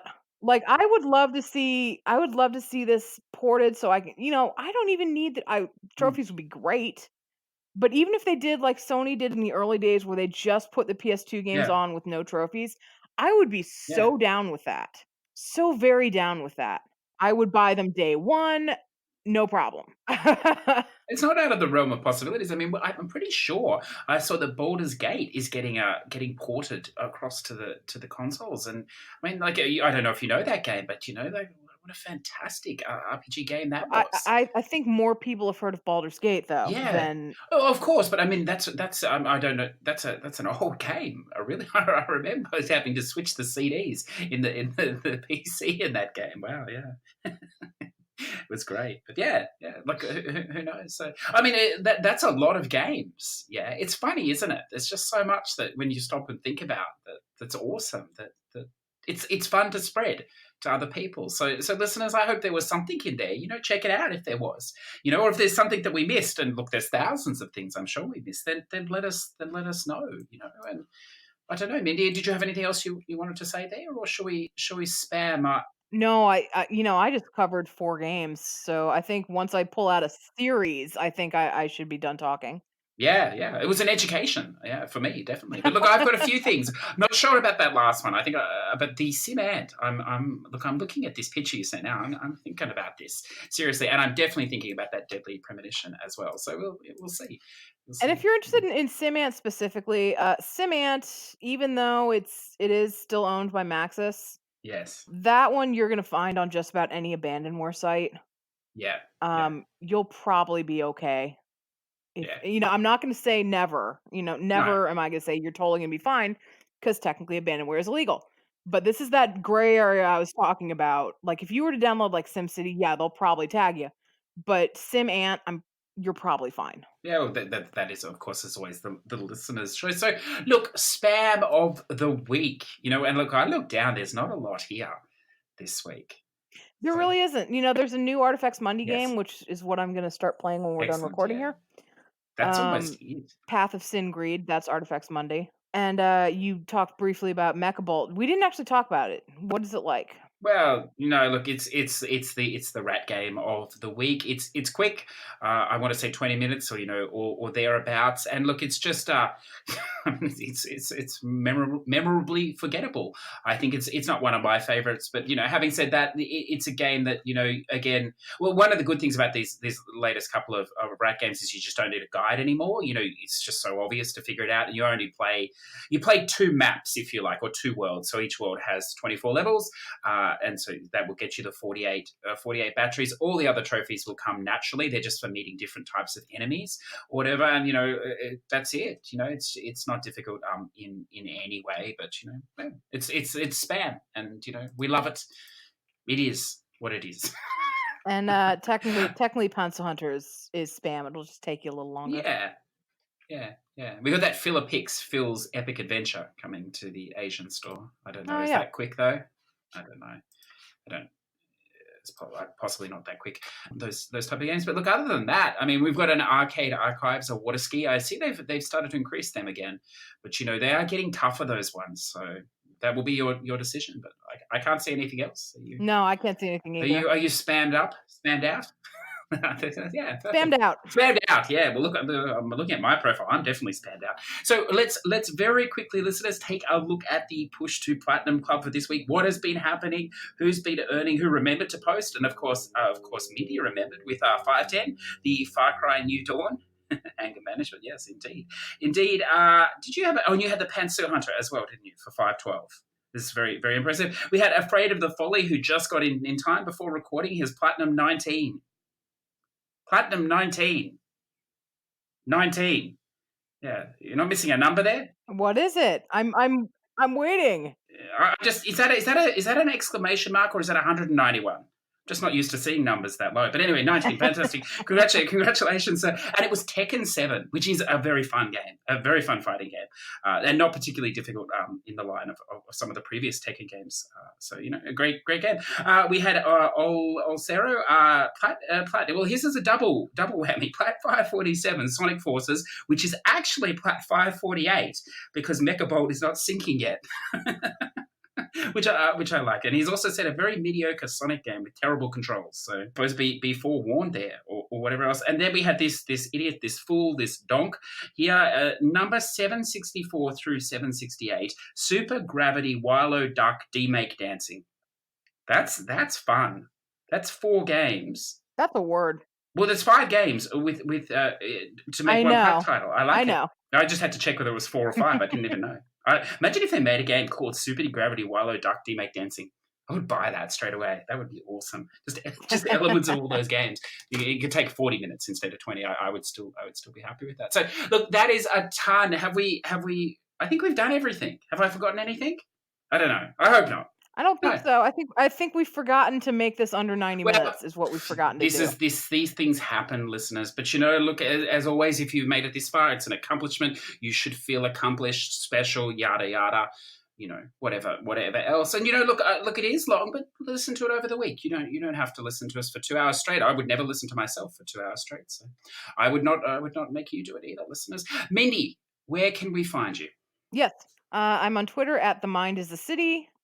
Over at PlayStationTrophies.org. If you want to learn how to write a guide, hit me up. I will help you through the process. And I'm also on Ko-fi, ko-fi.com/themindisacity. That's just if you want to support my guide writing. There's no subscriptions or anything. It's just a way to say thank you. So it helps me actually get games to write guides about. Yeah. Yeah, and you can submit, like a low amount as well, can't you? It doesn't have to be a huge amount, just $1 or a couple of dollars or something, Yeah, it's a couple bucks. Like I cannot stress enough. There's no subscription. Patreon, you have to have a subscription. This is just a straight, hey, just want to give you, $3 and say thanks and go my separate way. Yeah, perfect. And just supports you in continuing to write guides, listeners, which is so important. It's a huge time investment that, Mindi and other fantastic guide writers put in, and it saves us so much time. So, decide as you will. The show has its own Twitter at push2plat, push the number 2plat. Please feel free to reach out, say hi, or, comment or whatever you feel like. The show is available on Apple Podcasts, Stitcher Radio, SoundCloud, Spotify, YouTube, and all good podcast service providers. So until next week, don't forget, come and say hi to us in the PlayStation 4 Club. Come say hi on Twitter or YouTube. We do keep track of it all, and we greatly appreciate it. Have a fantastic week to you all. Stack whatever you feel like, play whatever you do. I hope the trophies are kind and the platinums are plentiful. Until next week, I'm out of here. See ya. Bye.